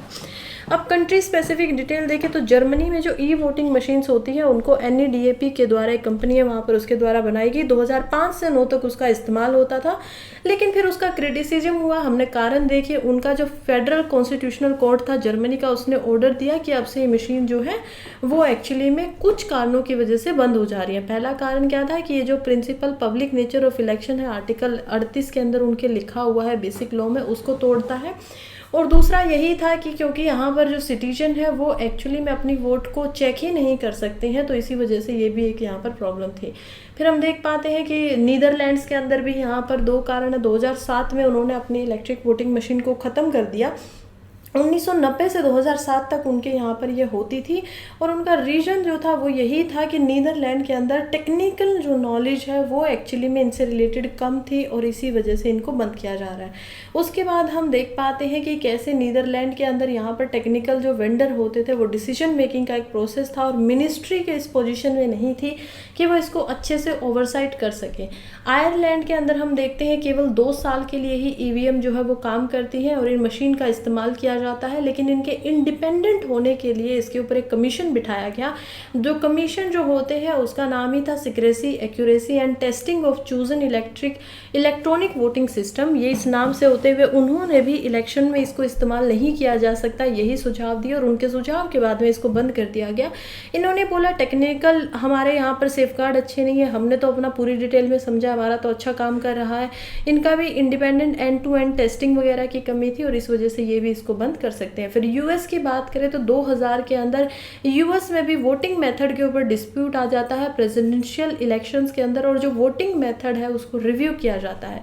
डायरेक्ट रिकॉर्डिंग जो है इलेक्ट्रॉनिक सिस्टम की DRE के हिसाब से हम इसको देख पाते हैं, जो वोटर्स की वोट को डायरेक्टली यहाँ पर क्या करती थी, रिकॉर्ड कर सकती थी कंप्यूटर मेमोरी में। तो अगेन उसके साथ में क्या हो सकता था, छेड़खानी हो सकती थी, इसी वजह से उस पर भी यहाँ पर नहीं होता है। फिर एक एग्जांपल हम ब्राज़ील का देख सकते हैं। अब ये इतने सारे कंट्रीज़ के एग्जांपल देने का यहाँ पर मेरा पूरा का पूरा क्या काम है, ये इसी वजह से दे रही हूँ ताकि आप अपने मेंस में भी इसको लिख पाएँ। जब आपसे डिबेट में सवाल आएगा मेंस में कि इसको करना ठीक है या नहीं है, तो आपको आंसर में क्या लिखना है, आपको आंसर में यही बताना है कि क्यों दूसरी कंट्रीज़ ने बंद किया और क्यों इंडिया का जो ये सिस्टम है वो अभी भी स्ट्रॉन्ग है। और जो सुप्रीम कोर्ट की यहाँ पर स्टेटमेंट है उनको भी आपको बार बार यहाँ पर डालना होगा, बताना होगा और तभी आप इसमें क्या कर पाएंगे, मार्क्स ले पाएंगे। ब्राज़ील के अंदर इनको इलेक्ट्रिक बैलेट बॉक्सेस के नाम से जाना जाता था। ये स्टैंड्स लोग डायरेक्ट इलेक्ट्रॉनिक रिकॉर्डिंग सिस्टम है हमारी तरह पे। वेनेजुएला के अंदर इसको सेटिस के नाम से जाना जाता है, स्मार्टमेटिक auditable election system voting machines.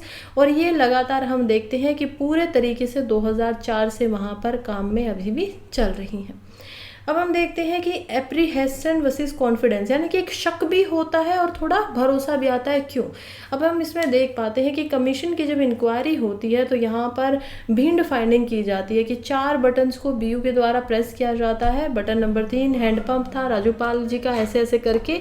और उसके बाद में हम देखते हैं कि कैसे यहाँ पर जो मशीन है वो ठीक तरीके से काम करती है या नहीं करती है, इसके ऊपर इल्ज़ाम वगैरह लगाए जाते हैं। हालांकि ऐसे ही धौलपुर जो फाइंडिंग है उसमें भी इल्ज़ाम लगाया गया कि 18 ईवीएम जो वोट्स थी वो एक ही पार्टी को गई, चाहे उसमें किसी भी बटन को प्रेस क्यों ना किया जाए। लेकिन जब कमीशन ने उसको बाद में देखा, उस कंप्लेन को रिसीव किया, तो देखा गया कि क्यों ऐसा हुआ, क्योंकि यहाँ पर जो ईवीएम मशीन थी वही पहले डिफेक्टिव फाउंड की गई। बीच में क्या हो चुका था, उसमें कोई डिफेक्ट आ चुका था। फिर मार्च 17 से मई 17 तक 2017 में हम देखते हैं 120 पिटीशन रिसीव होती हैं, 120 याचिकाएं आती हैं हमारे पास में। और इसी वजह से जो प्रोटोकॉल है ईवीएम डिफेक्टिव होने पे वो यहाँ पर बनाए जाते हैं कि जो भी डिफेक्टिव ईवीएम्स हो जाती है उनको पहले ही एफएलसी के ऊपर चेक करो और उसके बाद में हम देख पाते हैं कि यहाँ पर ये जो प्रोसेस है वो भी इंडल्ज कर दिया जाता है। पास जजमेंट इंडिया वर्सेस फॉरेन हम देख पाते हैं अभी तक टोटल कितना हुआ है। कोर्ट केसेस ईवीएम से रिलेटेड 37 यहाँ पर आते हैं, जजमेंट 30 में दिया गया है, जजमेंट अवेटेड 7 में अभी भी रहता है। जजमेंट देखें तो मद्रास हाईकोर्ट 2001 में देते हैं, वो कहते हैं कि देखिए ऐसी कोई वायरस वगैरह बग्स वगैरह ईवीएम में आ ही नहीं सकता है, तो पर्सनल कंप्यूटर से, तो इसी वजह से ईवीएम यहाँ पर चलेंगी। 1999 में कर्नाटका हाईकोर्ट जो है वो भी कहते हैं कि एक बहुत ही अच्छी अचीवमेंट है, ग्रेट अचीवमेंट है इलेक्ट्रॉनिक कंप्यूटर टेक्नोलॉजी और ये नेशन का प्राइड है, हमारा क्या है गर्व, हमें इस पे होना चाहिए। फिर केरला हाईकोर्ट आता है 2002 में जो बताता है कि इलेक्शन कमीशन के अंदर जो ये रिकॉर्ड किया जाता है एफिशिएंसी को, वो हम बोल ही नहीं सकते हैं कि उसको हटाया जा सके या बहुत अच्छे तरीके से वो काम हो रही है। तो ऑनरेबल सुप्रीम कोर्ट भी 2003 में इसको मानते हैं। बॉम्बे हाई कोर्ट का ऑर्डर आता है 23/2/2018 में, जहां पर बॉम्बे हाई कोर्ट एक डिटेल्ड फोरेंसिक एग्जामिनेशन करवाता है ईवीएम के अंदर में। CFSL हैदराबाद बाद से उसकी चेकिंग कराई जाती है कि कोई मैनिपुलेशन इसमें हो सकता है नहीं हो सकता, और रिपोर्ट में आता है कि देखिए यहाँ पर कोई भी टेम्परिंग, कोई भी मैनिपुलेशन हो नहीं सकता है। तो इसी वजह से हाईकोर्ट जो पिटीशन आती है इनको बंद करने की, उसको रद्द कर देता है। अब हम समझते हैं एट द एंड में पहुंचकर voter verifiable paper audit trial. अब इसमें क्या होता है, ये एक मशीन है अलग दूसरे तरीके की, जिसकी मैं आपको बीच बीच में बता चुकी हूँ। देखिए आप ध्यान से समझिए, 3 मशीन है। एक इसमें क्या है जो रिकॉर्ड को, रिजल्ट को यहाँ पर क्या कर रही है, अपने अंदर डाल रही है, तो ये वो सेटअप है। एक ये क्या है जिसके अंदर वोट डाली जा रही हैं, और तीसरी ये क्या है, ये होती है VVPAT। अब इसके यहाँ पर आप ग्लास को देख पाएंगे, ये एक स्लिप कट रही है। ये स्लिप में आपको आपका जो नाम है वो कैंडिडेट का दिखाई दे रहा है, आपने कितने समय पे वोट डाली है वो दिखाई दे रहा है, और 7 सेकंड के लिए आपको देखने के लिए मिल रहा है। तो ये है पूरा का पूरा वोटर वेरिफिएबल जो आपकी मशीन है यहाँ पर। तो VVP जो है वो क्या करती है, वोटर को वेरीफाई करने का पूरा यहाँ पर समय देती है कि उसने अपनी वोट को किस समय पे और किसको डाला है। तो voter verifiable paper audit trail independent system है, किसी चीज़ से अटैच नहीं है। इसमें इलेक्ट्रॉनिक वोटिंग मशीन के साथ में हालांकि इसको अटैच किया जाता है, लेकिन उससे भी इसको टेम्पर नहीं किया जा सकता। ये वोटर्स को अलाउ करता है। अब हम देखते हैं कि इसकी जो विंडो होती है वो 7 सेकंड की ही होती है, और उसके बाद सील्ड हुआ एक जो VVPAT का बॉक्स है उसी के अंदर ये ऑटोमेटिकली कट के यहाँ पर स्लिप डल जाती है। 2017 से हम देख पाते हैं कि VVPAT पूरे के पूरे जितने भी इलेक्शन में EVM का इस्तेमाल होता है वहीं पर इनका भी इस्तेमाल साथ में किया जा रहा है 2017 से। VVPAT के ऊपर कंप्लेन आती है रूल नंबर 49 MA के अंदर हम देखेंगे। यहाँ पर बोला जाता है कि अगर मान लीजिए कोई वोटर कंप्लेन करता है, रॉन्ग प्रिंटिंग हो गई है उनकी VVPAT की यहाँ पर, तो वो क्या करेगा, प्रेसिडेंशियल जो ऑफिसर है उसके पास सबसे जाएगा, फिर प्रेसिडिंग ऑफिसर को वो डिक्लेयर करेगा कि मैंने फॉल्स पाया है, अगर मान लीजिए उन्होंने गलती कर रहा है, वो झूठ बोल रहा है, तो उसको क्या मिल सकती है, सजा भी मिल सकती है कि वो क्या कर रहा है, डिले कर रहा है। लेकिन अगर वो सच बोल रहा है तो उसके बाद में 17A के तहत पे उसको टेस्ट वोट करने की यहाँ पर क्या की जाती है, परमिशन दी जाती है, और उस टेस्ट वोट भी यहाँ पर क्या होगा, पोलिंग एजेंट के सामने ही वो करवा के दिखाएगा। अगर फॉल्स PO यहाँ पर निकलता आता है तो 17A और 17C के तहत पर टेस्ट वोट जो है उसको काउंट नहीं किया जाएगा, पहले लिख दिया जाएगा कि नहीं ये तो ठीक से काम कर रही थी, आपने गलत बताया है। और अगर ट्रू आ जाता है तो उसी समय पे जो वोटिंग का प्रोसेस हो रहा है उसको वहीं पे बंद कर दिया जाता है, और RO यानी कि जो रिटर्निंग ऑफिसर है उनको इस बात की डिटेल दी जाती है। VVPAT रिकाउंटिंग प्रोसेस होता है। अब इसमें क्या होगा, जो काउंटिंग हुई है रूल 56 के तहत पे, यहाँ पर जो इलेक्शन रूल्स है 1961 में बनाए गए, तो उसका रूल 56C जो है कंडक्ट का, वो बताता है कि जब अनाउंसमेंट हो जाती है रिजल्ट की किसी भी कैंडिडेट की, तो उसको राइटिंग के अंदर अप्लाई करने की ये परमिशन होती है कि वो अपनी जो यहाँ पर जितनी भी स्लिप है उनकी क्या करवा सकता है, काउंटिंग करवा सकता है। वो चाहे तो यहाँ पर जाके ये बोल सकता है कि नहीं इनकी गिनती करिए, मुझे थोड़ा डाउट है कि शायद मैं जीता था, आपने किसी और को जितवा दिया है, तो आप इनकी गिनती करके मुझे बताएं, क्योंकि स्लिप तो यहाँ पर कटी थी ना। इससे क्या हो जाता है, यहाँ पर जो सिस्टम है वो ज़्यादा न्यायपूर्ण हो जाता है कि शक की बुनियाद पे भी इसको करवाया जा सकता है। तो 7 ऐसे इंस्टेंसेस हुए, ऐसे घटनाएं हुए हैं जहाँ पर जो RO है, रिटर्निंग जो ऑफिसर है, उन्होंने स्लिप काउंटिंग की यहाँ पर परमिशन दी है। 2017 से हम इसको देख पाते हैं। तो रिकाउंटिंग का यहाँ पर 100% जो VVPAT होती है उनको रिकाउंट किया जाता है। गुजरात, हिमाचल प्रदेश ऑफिशियली इनमें देखे जा सकते हैं, कर्नाटका अलग अलग जगहों पे हम इनकी काउंटिंग देख सकते हैं। प्रेजेंट स्टेटस की बात करें तो देखिए जो लाइट टेक्निकल सिक्योरिटी फीचर है, एडमिनिस्ट्रेटिव सेफगार्ड्स है, कमीशन ने ये बोला है कि EVM सिस्टम जो है वो पूरा कॉन्फिडेंस से हम उसमें कह सकते हैं कि वहाँ पर ये अच्छे से काम करता है। कमीशन जो है वो VVPAT को यहाँ पर डिप्लॉय करते हैं और कहते हैं हर इलेक्शन के अंदर, जो ऑनरेबल सुप्रीम कोर्ट है वो भी बताते हैं कि कैसे यहाँ पर काउंटिंग की जा सकती है। तो इस वजह से ये बात बिल्कुल ठीक है कि इसमें कोई गड़बड़ तो हो ही नहीं रही है, और क्योंकि वोटर को खुद ही यहाँ पर सामने दिखाई देता है कि उन्होंने किसको वोट किया और देखने का समय होता है। अब हम चलते हैं कि क्यों हमें जो पेपर बैलेट सिस्टम है उसके पीछे नहीं जाना चाहिए। वो एक समाधान नहीं होगा इन सारी बातों का, क्योंकि लगातार आखिर में डिबेट तो यही है ना कि वापस से पेपर जो सिस्टम है उस पर लौट चलो। अब इसमें क्या होता है, सबसे पहले तो देखिए एरा ऑफ टेक्नोलॉजी में हम जी रहे हैं, और उस टेक्नोलॉजी को छोड़ के हम उससे पीछे क्यों जाना चाहेंगे, यही एक गलत बात है। दूसरा, यहाँ पर लगभग हम देखते हैं कि 2000 इनवैलिड वोट्स अगर यहाँ पर ईच कॉन्स्टिट्यूएंसीज में हो जाती थी जब भी यहाँ पर बैलेट यूज़ होता था। था। क्या होता था, पेपर वगैरह से एक ही आदमी बार बार आकर क्या कर रहा है, वोट दिए जा रहा है, उसका पता नहीं चल रहा है, रिकॉर्ड नहीं हो पा रहा है, क्योंकि आपने क्या किया। यहाँ पर तो क्या होता है, आपकी फिंगरप्रिंट भी लगती है, राइट। वहाँ पर क्योंकि आपको पहचानना मुश्किल, आप कपड़े बदल कर आ गए हैं, आप औरत है तो यहाँ पर घूंघट ओढ़ कर आ गई हैं, आपने हाथ पे जो आपकी इंक लगी हुई थी उसको बहुत जल्दी से जस्ट टाइम के हिसाब से कुछ चेंज कर लिया है, नेल पेंट उसके ऊपर से लगा ली, तो ऐसा कुछ अगर कर लिया है तो यहाँ पर क्या होता था, मान लीजिए 5,000 किसी की यहाँ पर वोटिंग की कैपेसिटी थी और उसी में 2,000 से ज़्यादा वोट हो गई हैं, 200 से ज़्यादा लोगों ने दोबारा वोट कर दिया, तो ये गड़बड़ बहुत होती थी। अब वो गड़बड़ बिल्कुल ख़त्म हो चुकी है। वोट स्टफी जो है बैलेट पेपर के अंदर या मसल पावर के अंदर बहुत आसानी से हो जाता था कि किसी को भी आप बोल सकते हो कि वहाँ पर हथियार लेके कि ये वोट मुझको दिखा कर जाओ जिस पे तुमने क्या किया है, अपना अंगूठा वगैरह लगाया, तो इस पर क्या हो जाता था, अगेन मसल पावर के हिसाब से यहाँ पर इसका इस्तेमाल हो पाता था। एट द एंड हम देखते हैं कि बैलेट पेपर की जो काउंटिंग होती थी उसमें भी एरर हो सकते हैं, राइट। तो इन्हीं सब कारणों की वजह से, क्योंकि हमने देखा है कि ईवीएम जो है वो काफ़ी सेफ यहाँ पर दिखाई देता है, तो हमें यहाँ पर बैलेट की तरफ जाना एक सोल्यूशन की तरह दिखाई नहीं देता है। इस आर्टिकल को हम पहले पेज पे वैसे ही कर चुके हैं। दूसरा वो द हिंदू से आर्टिकल था। अब हम आ गए इंडियन एक्सप्रेस से, क्योंकि यहाँ पर इंडियन एक्सप्रेस में भी हम देखते हैं कि लगभग सिमिलर टॉपिक के ऊपर ही आर्टिकल्स को दिया गया है। तो पहले इस आर्टिकल को ज़रा अच्छा से समझते हैं, क्योंकि मैं आपको अब ये बहुत अच्छे से सिस्टम पूरा का पूरा समझा ही चुकी हूँ, तो आप लोग इसको समझ चुके होंगे कि यहाँ पर हम बात कर रहे हैं SLU मैच बॉक्स की, जो कि EVM कैंडिडेट के इन्फो को यहाँ पर कैसे रखता है। जब रिजेक्ट किया जा रहा है सुप्रीम कोर्ट के द्वारा कि 100 एक प्ली लगाई जाती है, उसमें कहा क्या गया है कि जो ये पेपर ऑडिट ट्रेल होता है, जो स्लिप्स होती हैं इलेक्ट्रिक वोटिंग मशीन के अंदर, उनको क्या करो, हर जिस कॉन्स्टिट्यूएंसी में उसको यहाँ पर रखा गया है उसका जब रिजल्ट आता है तो हर किसी के अंदर उसके रिजल्ट को यहाँ पर मैच करो जितनी भी स्लिप हमारे सामने आई थी। अब ये कितना टायर्ड करने वाला काम है, आप लोग खुद ही सोच के देखिए। वैसे तो ये बात बिल्कुल ठीक है कि ऐसा होना चाहिए, लेकिन 97 करोड़ लोगों की वोट को यहाँ पर, चलो 97 में से हम देखते हैं 68 या 70% ही लोग आ रहे हैं वोट करने, तो भी आप लगा के देखिए 70 से 80 करोड़ लोग यहाँ पर हो जाते हैं, और इतने लोगों की वोट्स को आपको मैच करना है एक एक की। ये रिकॉर्ड इसने किससे किया, ठीक है, ये रिकॉर्ड किससे किया, ये रिकॉर्ड किससे किया, तो ये कितना थकाने वाला और कितना लेंदी प्रोसेस हो जाता है। इसी वजह से सुप्रीम कोर्ट इसको मना कर रहे हैं।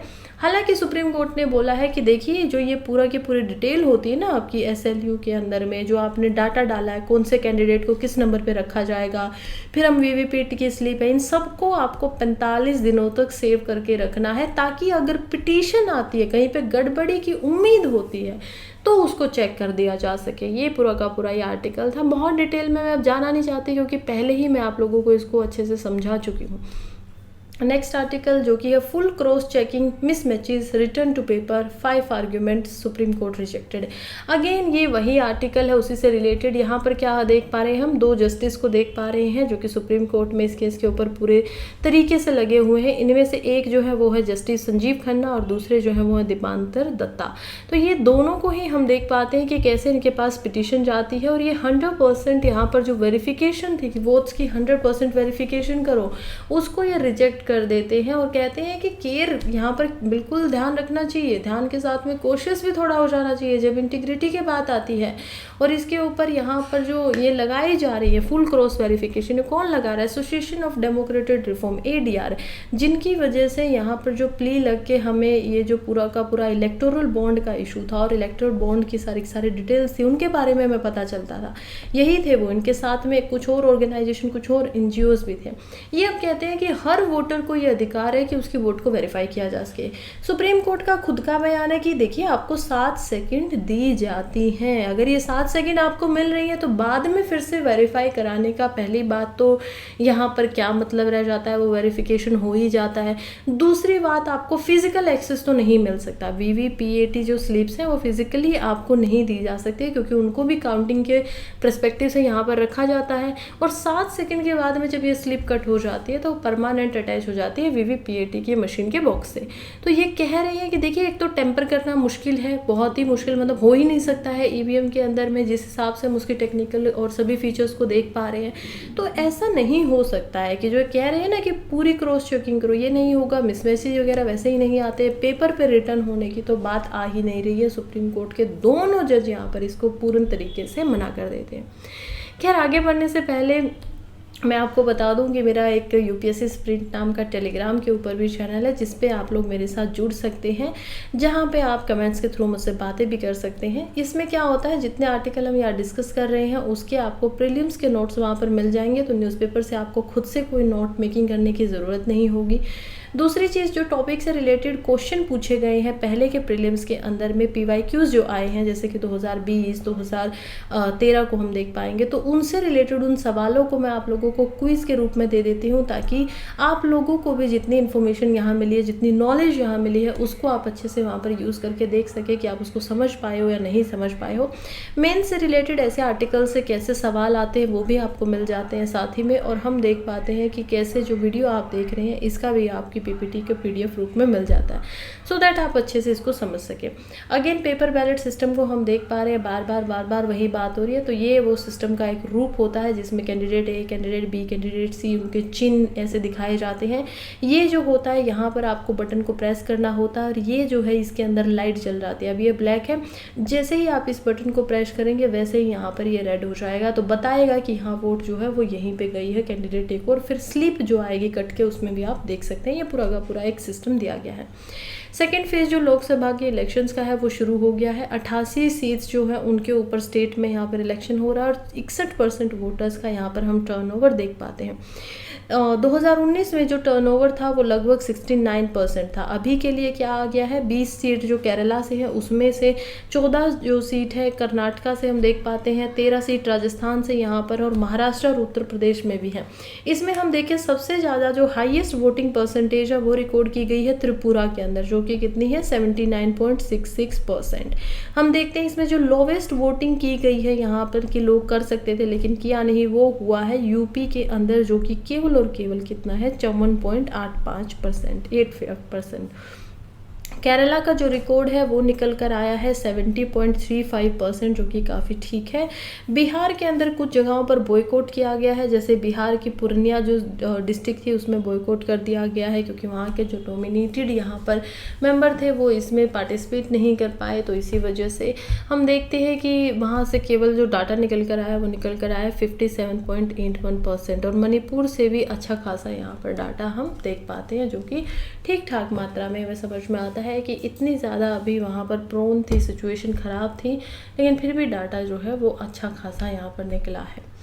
नेक्स्ट आर्टिकल की तरफ बढ़ते हैं, जो कि स्टडी से solar radiation available for producing power falling in India. एक स्टडी की गई है, स्टडी जो है वो बताती है कि कैसे इंडिया के अंदर जो सोलर रेडिएशन है, यानी कि जो सन से हमारे यहाँ पर वेव्स निकल कर आती हैं जिससे हम सोलर एनर्जी बनाना चाहते हैं, वो धीरे धीरे क्या हो रही है, कम हो रही है। अब आप कहेंगे मैम आप पूरा दिन तो बताती रहती हो कि यहाँ पर कैसे ग्लोबल वार्मिंग बढ़ रही है, हीट बढ़ रही है, इंडिया में गर्मी बढ़ेगी, और फिर आप कह रहे हो कि सोलर की रेडिएशन जो है वो कम हो रही है, ये क्या लफड़ा हो गया। अब इसको ज़रा आराम से समझिए। देखिए गर्मी बढ़ रही है क्योंकि एटमॉस्फेयर गर्म हो रहा है, ये बात बिल्कुल ठीक है, लेकिन ये रेडिएशन धरती तक यानी कि ज़मीन तक या सोलर प्लेट्स तक क्यों नहीं पहुंच पा रही है, इसके पीछे एक कारण है। वो क्या कारण है कि ये जो सोलर पैनल होते हैं ये क्या करते हैं, इलेक्ट्रिसिटी को तभी ये जो सोलर रेडिएशन उनको इलेक्ट्रिसिटी में कन्वर्ट कर पाते हैं जब इनके ऊपर रेडिएशन आकर गिरती है। हमें पता है शॉर्ट वेव्स के अंदर यहाँ पर रेडिएशन जो होती है वो आती है। अब हम देख पाते हैं कि हमारा जो आसपास का मौसम है, साइंटिफिक जर्नल के अंदर मौसम उसका नाम था जिसके अंदर इसको छापा गया, IMD के द्वारा इसको बताया जा रहा है, और कह रहे हैं क्योंकि यहाँ पर एरोसोल बहुत ज़्यादा बढ़ रहे हैं। एटमॉस्फेयर के अंदर क्या हो रहा है, एरोसोल लोड बढ़ रहा है, छोटे छोटे पार्टिकल्स, ये जो कार्बन का एमिशन होता है, फॉसिल फ्यूल बर्न होती है, धूल होती है, क्लाउड्स आ जाते हैं, ये सब मिलके क्या कर रहे हैं कि एक दूसरे को, जैसे कि सोलर वेव्स आ रही है उसके अंदर इसने अपने ऊपर ही रख लिया। अब ये गर्मी तो कर रहा है क्योंकि हवा में ये उड़ रहा है, एक फाइन डस्ट का कोई टुकड़ा था, एरोसोल था, हवा में है तो गर्मी तो है, लेकिन रेडिएशन धरती तक कम पहुंच पाई, ये गड़बड़ है, राइट।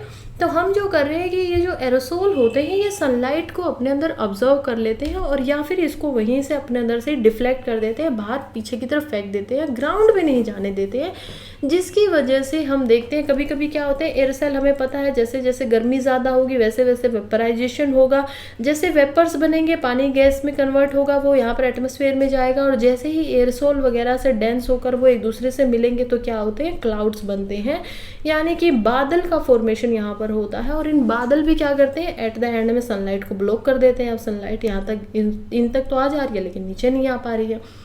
तो इन्हीं सब कारणों की वजह से हम देख पाते हैं कि जो इंडिया का लार्जेस्ट सोलर पार्क है, जो कि north east of the country में हम देखते हैं, जैसे कि गुजरात राजस्थान की सिटीज़ के अंदर, उसका जो एसपीवी यानी सोलर पोटेंशियल जो है वोल्टेज के अंदर, इलेक्ट्रिसिटी के अंदर, वो डिक्रीज़ हो रहा है।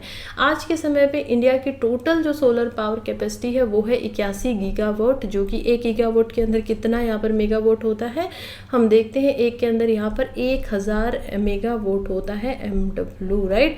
तो 81 गीगावाट की हमारे पास पूरी पावर है, और इंडिया का प्लान ये है कि हम 2030 तक ये जो पावर हमारी 81 गीगावाट है इसको बढ़ाकर कितना कर दें, 500 गीगावाट तक इसको बढ़ा दें।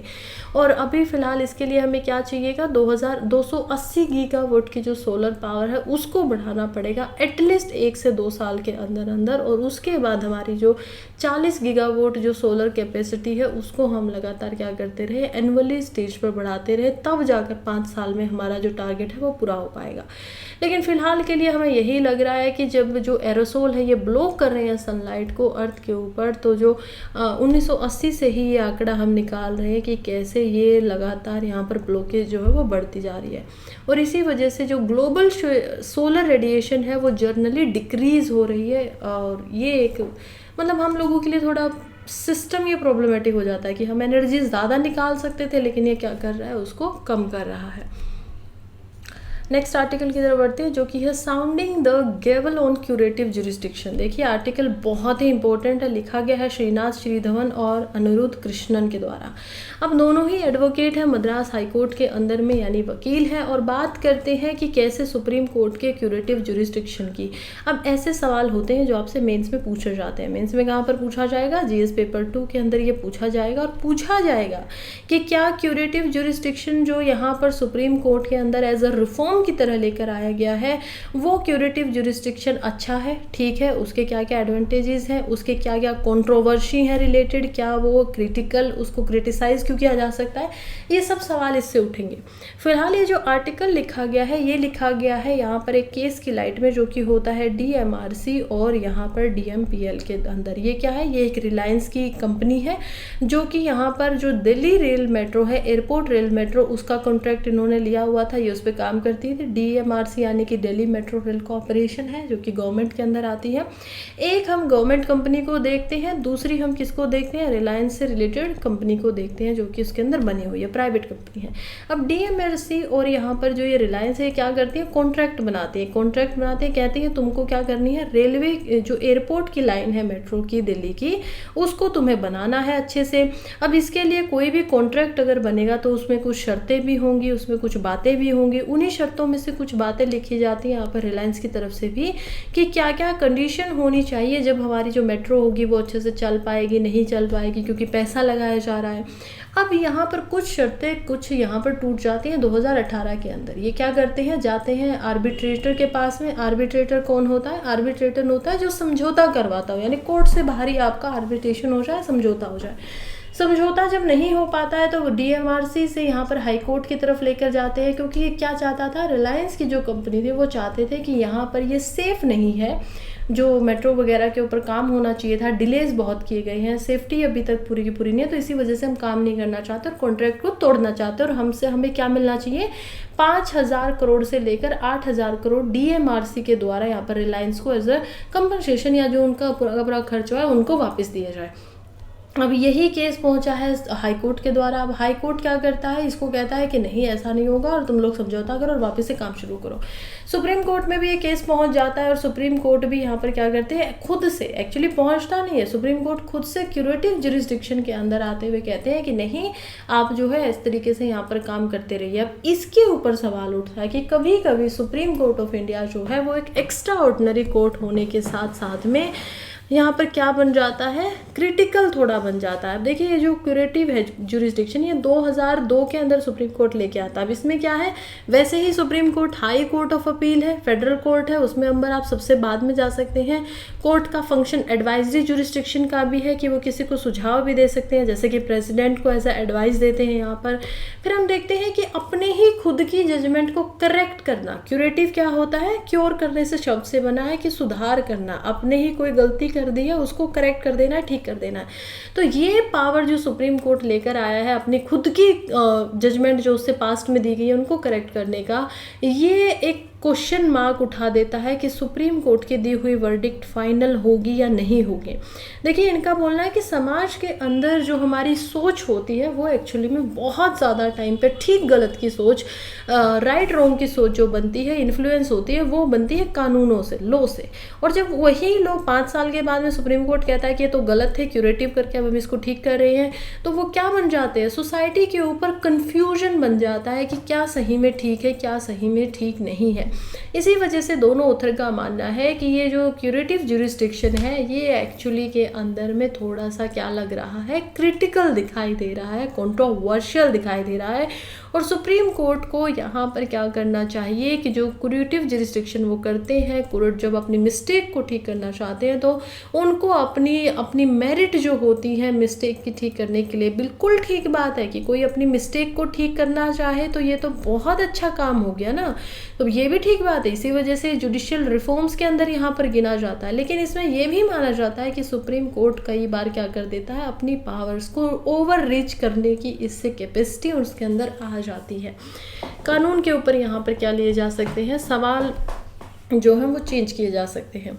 खैर आज के लास्ट आर्टिकल की तरफ हम बढ़ते हैं, जो कि है how ISRO use satellite remote senses to analyse glacier lakes, जो कि एक्सपेंड हो रही है, राइट। तो सुप्रीम कोर्ट से अब हम बढ़ते हैं इसरो की तरफ, जो कि क्या है, इंडियन स्पेस रिसर्च ऑर्गेनाइजेशन। कल परसों ही हमने पढ़ा था कि कैसे हमें इसरो से पता चला कि जो हमारी ग्लेशियर लेक है, यानी कि जहाँ पर पहले बर्फ़ होती थी, ग्लेशियर से जो बनी हुई है, वो अब बढ़ रही है, वो पानी बन रहे हैं। जैसे इस लेक को आप देखेंगे तो पहले ये लेक केवल इतनी सी होती थी, फिर कुछ समय के बाद में हम देखते हैं धीरे धीरे 1993 में इतनी बड़ी होगी, फिर 1999 में ये और बड़ी हो जाती है, 2009 में ये और इतने साइज इसका हो गया, और 2020 तक ये इतनी बड़ी हो चुकी है ऑलरेडी। तो ये जो लेक जो कभी छोटी होती थी वो अपने साइज से लगभग दुगनी हो चुकी है बड़ी, और इसके पीछे के क्या कारण है, क्या क्लाइमेट चेंज जो है वो इसके पीछे बड़ी भूमिका निभा रहा है। ऐसे ही आप इस लेक का एग्जाम्पल देख सकते हैं। ये लेक आपको कभी इतनी छोटी सी दिखाई देती थी, जो इतनी बड़ी मात्रा में बढ़ चुकी है। इसरो ने जो डाटा दिया है यहाँ पर हम देख पाते हैं कि ये डाटा उन्होंने काफ़ी एनालाइज करने के बाद में दिया है। सैटेलाइट से उन्होंने डाटा निकाला है, हिमालय की रिवर से निकलने वाली जो ग्लेशियर लेक्स है, जिनकी वजह से कई बार जो ग्लेशियर लेक आउटबर्स्ट फ्लड का भी खतरा रहता है, जो हमने इसी साल सिक्किम के अंदर भी देखा था कि हो गई थी, जो कि लोंगटक लेक है उसमें से हम इसको देख पाते हैं। यानी ग्लेशियर का पानी बहुत ज़्यादा बढ़ने से लेक में, और उसकी कैपेसिटी कम होने से, उसको होल्ड कर पाने से क्या हो जाता है, बाढ़ आ सकती है लेक के अंदर से, फ्लड यहाँ पर हम निकलते हुए देख सकते हैं, जिसको ग्लोफ बोला जाता है, glacier lake outburst floods. ISRO की स्टडी में हमें पता चलता है कि जो लेक यहाँ पर हिमालय के ऊपर फैली हुई है, जिसमें नेपाल, तिब्बत, भूटान हर जगह आती है, वो लगातार 1984 से अपने साइज से बड़ी हो रही हैं। इसमें इसरो ने 2431 से ज़्यादा लेक्स को यहाँ पर देखा, जो कि 10 हेक्टेयर से ज़्यादा बड़ी हैं यहाँ पर, और उसमें से 676 ग्लेशियर लेक्स 1984 से लगातार 2-2 गुना यहाँ पर क्या हो चुकी है, अपने साइड से बड़ी हो चुकी है। कि मान लीजिए अगर वो 10 हेक्टेयर की, तो अब कितनी हो चुकी है, 20 हेक्टेयर की यहाँ पर हो चुकी है। अब हम देखते हैं कि कैसे यहाँ पर इसरो को पता चलता है इस डाटा के बारे में। इंडिया में भी इसरो ने यहाँ पर 130 ग्लेशियर लेक्स को देखा था, जिसमें से इंडस जो नदी है उसमें से 65 लेक्स थी, गंगा से 7 यहाँ पर थी, ब्रह्मपुत्रा यहाँ पर 58 रिवर बेसिन्स के अंदर लेक्स को बनाती थी, जो कि बड़ी हो रही है। और उसका कारण क्या है, ग्लोबल वार्मिंग, क्योंकि ये बर्फ़ पिघल रही है तो पानी के रूप में कन्वर्ट हो रही है, जिसकी वजह से साइज़ हमें बड़ा होता हुआ दिखाई दे रहा है। अब इसरो ने इसको कैसे पता चला, तो इसरो सैटेलाइट रिमोट सेंसिंग करता है, यानी सैटेलाइट के साथ में यहाँ पर टेक्नोलॉजी का इस्तेमाल किया जाता है, जिसके अंदर ग्लेशियर लेक्स को और जो हिमालयन रीजन के अंदर जो एक्सपेंशन हो रहा है उसको यहाँ पर देखा जाता है। अब ये जो सैटेलाइट रिमोट सेंसिंग टेक्नोलॉजी है ये काफ़ी एक्सीलेंट टूल साबित हुई है मॉनिटर करने में, जो वाइड कवरेज है और जो रिविजिट किया जा सकता है कैपेबिलिटीज़ को, कि पहले का भी सैटेलाइट से हमारे पास फ़ोटो हो और हमने आज के भी इसको फ़ोटो यहाँ पर ले लिए हैं।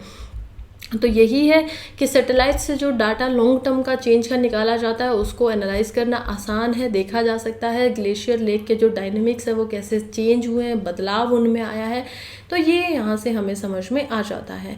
अब हम देखते हैं कि इससे रिस्क क्या है और इनको कैसे पॉसिबली मिटिगेट किया जा सकता है, इनको कैसे यहाँ पर ख़त्म नहीं किया जा सकता, तो इससे बचा कैसे जा सकता है। तो 2023 की एक स्टडी पब्लिश की जाती है जर्नल जियोफिजिकल रिसर्च के द्वारा, जो कि इसके रिस्क को एग्जामिन करती है, इसके खतरों को भांपती है, कहती है कि यहाँ पर जो रिस्क दिए गए हैं गैपन गैथ लेक के द्वारा, जो कि यहाँ पर ऊंचाई के ऊपर 4068 मीटर की ऊंचाई में हिमाचल प्रदेश में है, जो कि सिसु इन लाहौल वैली में पाई जाती है, उसमें हम देखते हैं कि उसके वाटर के जो लेवल है उससे क्या होगा, अगर वो हम इम्पैक्ट जो होता है बढ़ता है तो उससे खतरा ये होगा कि आसपास के एरियाज में पूरी जगह पे यहाँ पर क्या होगी, ग्लोफ हो जाएगा, यानी कि क्या बनेगा, एकदम से बाढ़ आ जाएगी। और इसकी वजह से जो लेक का वाटर है वो हाई डेंसिटी पॉलीथीन के मदद से पाइप वगैरह लगा के अगर हम उसको निकालते हैं पहले ही तो उसको मैनेज किया जा सकता है। 2016 के मेंबर्स कुछ ऐसे थे Sikkim state disaster management authority के और सिक्किम के department of science and technology and climate change के, जिन्होंने इस मेथड का इस्तेमाल किया और जो लोहनक लेक की मैं बात कर रही हूँ, साउथ लोहनक लेक, उसके पानी को यहाँ पर रिड्यूस किया था। हालांकि ये 2016 में हो गया था, लेकिन 2023 में भी अगर ऐसा ही कुछ कर देते तो शायद जो ये फ्लड हमने अभी देखी थी लोहनक लेक के ऊपर ही, शायद वो देखने को हमें ना मिलती। खैर, ये थे हमारे पास कुछ सॉल्यूशन और ये था हमारा आज का पूरा बेहतरीन जो न्यूज़पेपर का एनालिसिस है वो। खैर, यहीं पे आज की हमारी वीडियो को ख़त्म करते हैं। वीडियो अगर अच्छी लगी हो तो प्लीज़ लाइक कर दीजिए, उसको शेयर कर दीजिए, कमेंट कर दीजिए, इससे मुझे हौसला मिलेगा, मैं और बेहतर वीडियो आप लोगों के लिए लेकर आऊँगी। अच्छी लगी हो तो चैनल को सब्सक्राइब भी कर दीजिए। अभी के लिए चलती हूँ, कल फिर से मिलूँगी, तब तक के लिए पढ़ते रहिए, आगे बढ़ते रहिए। All the very best.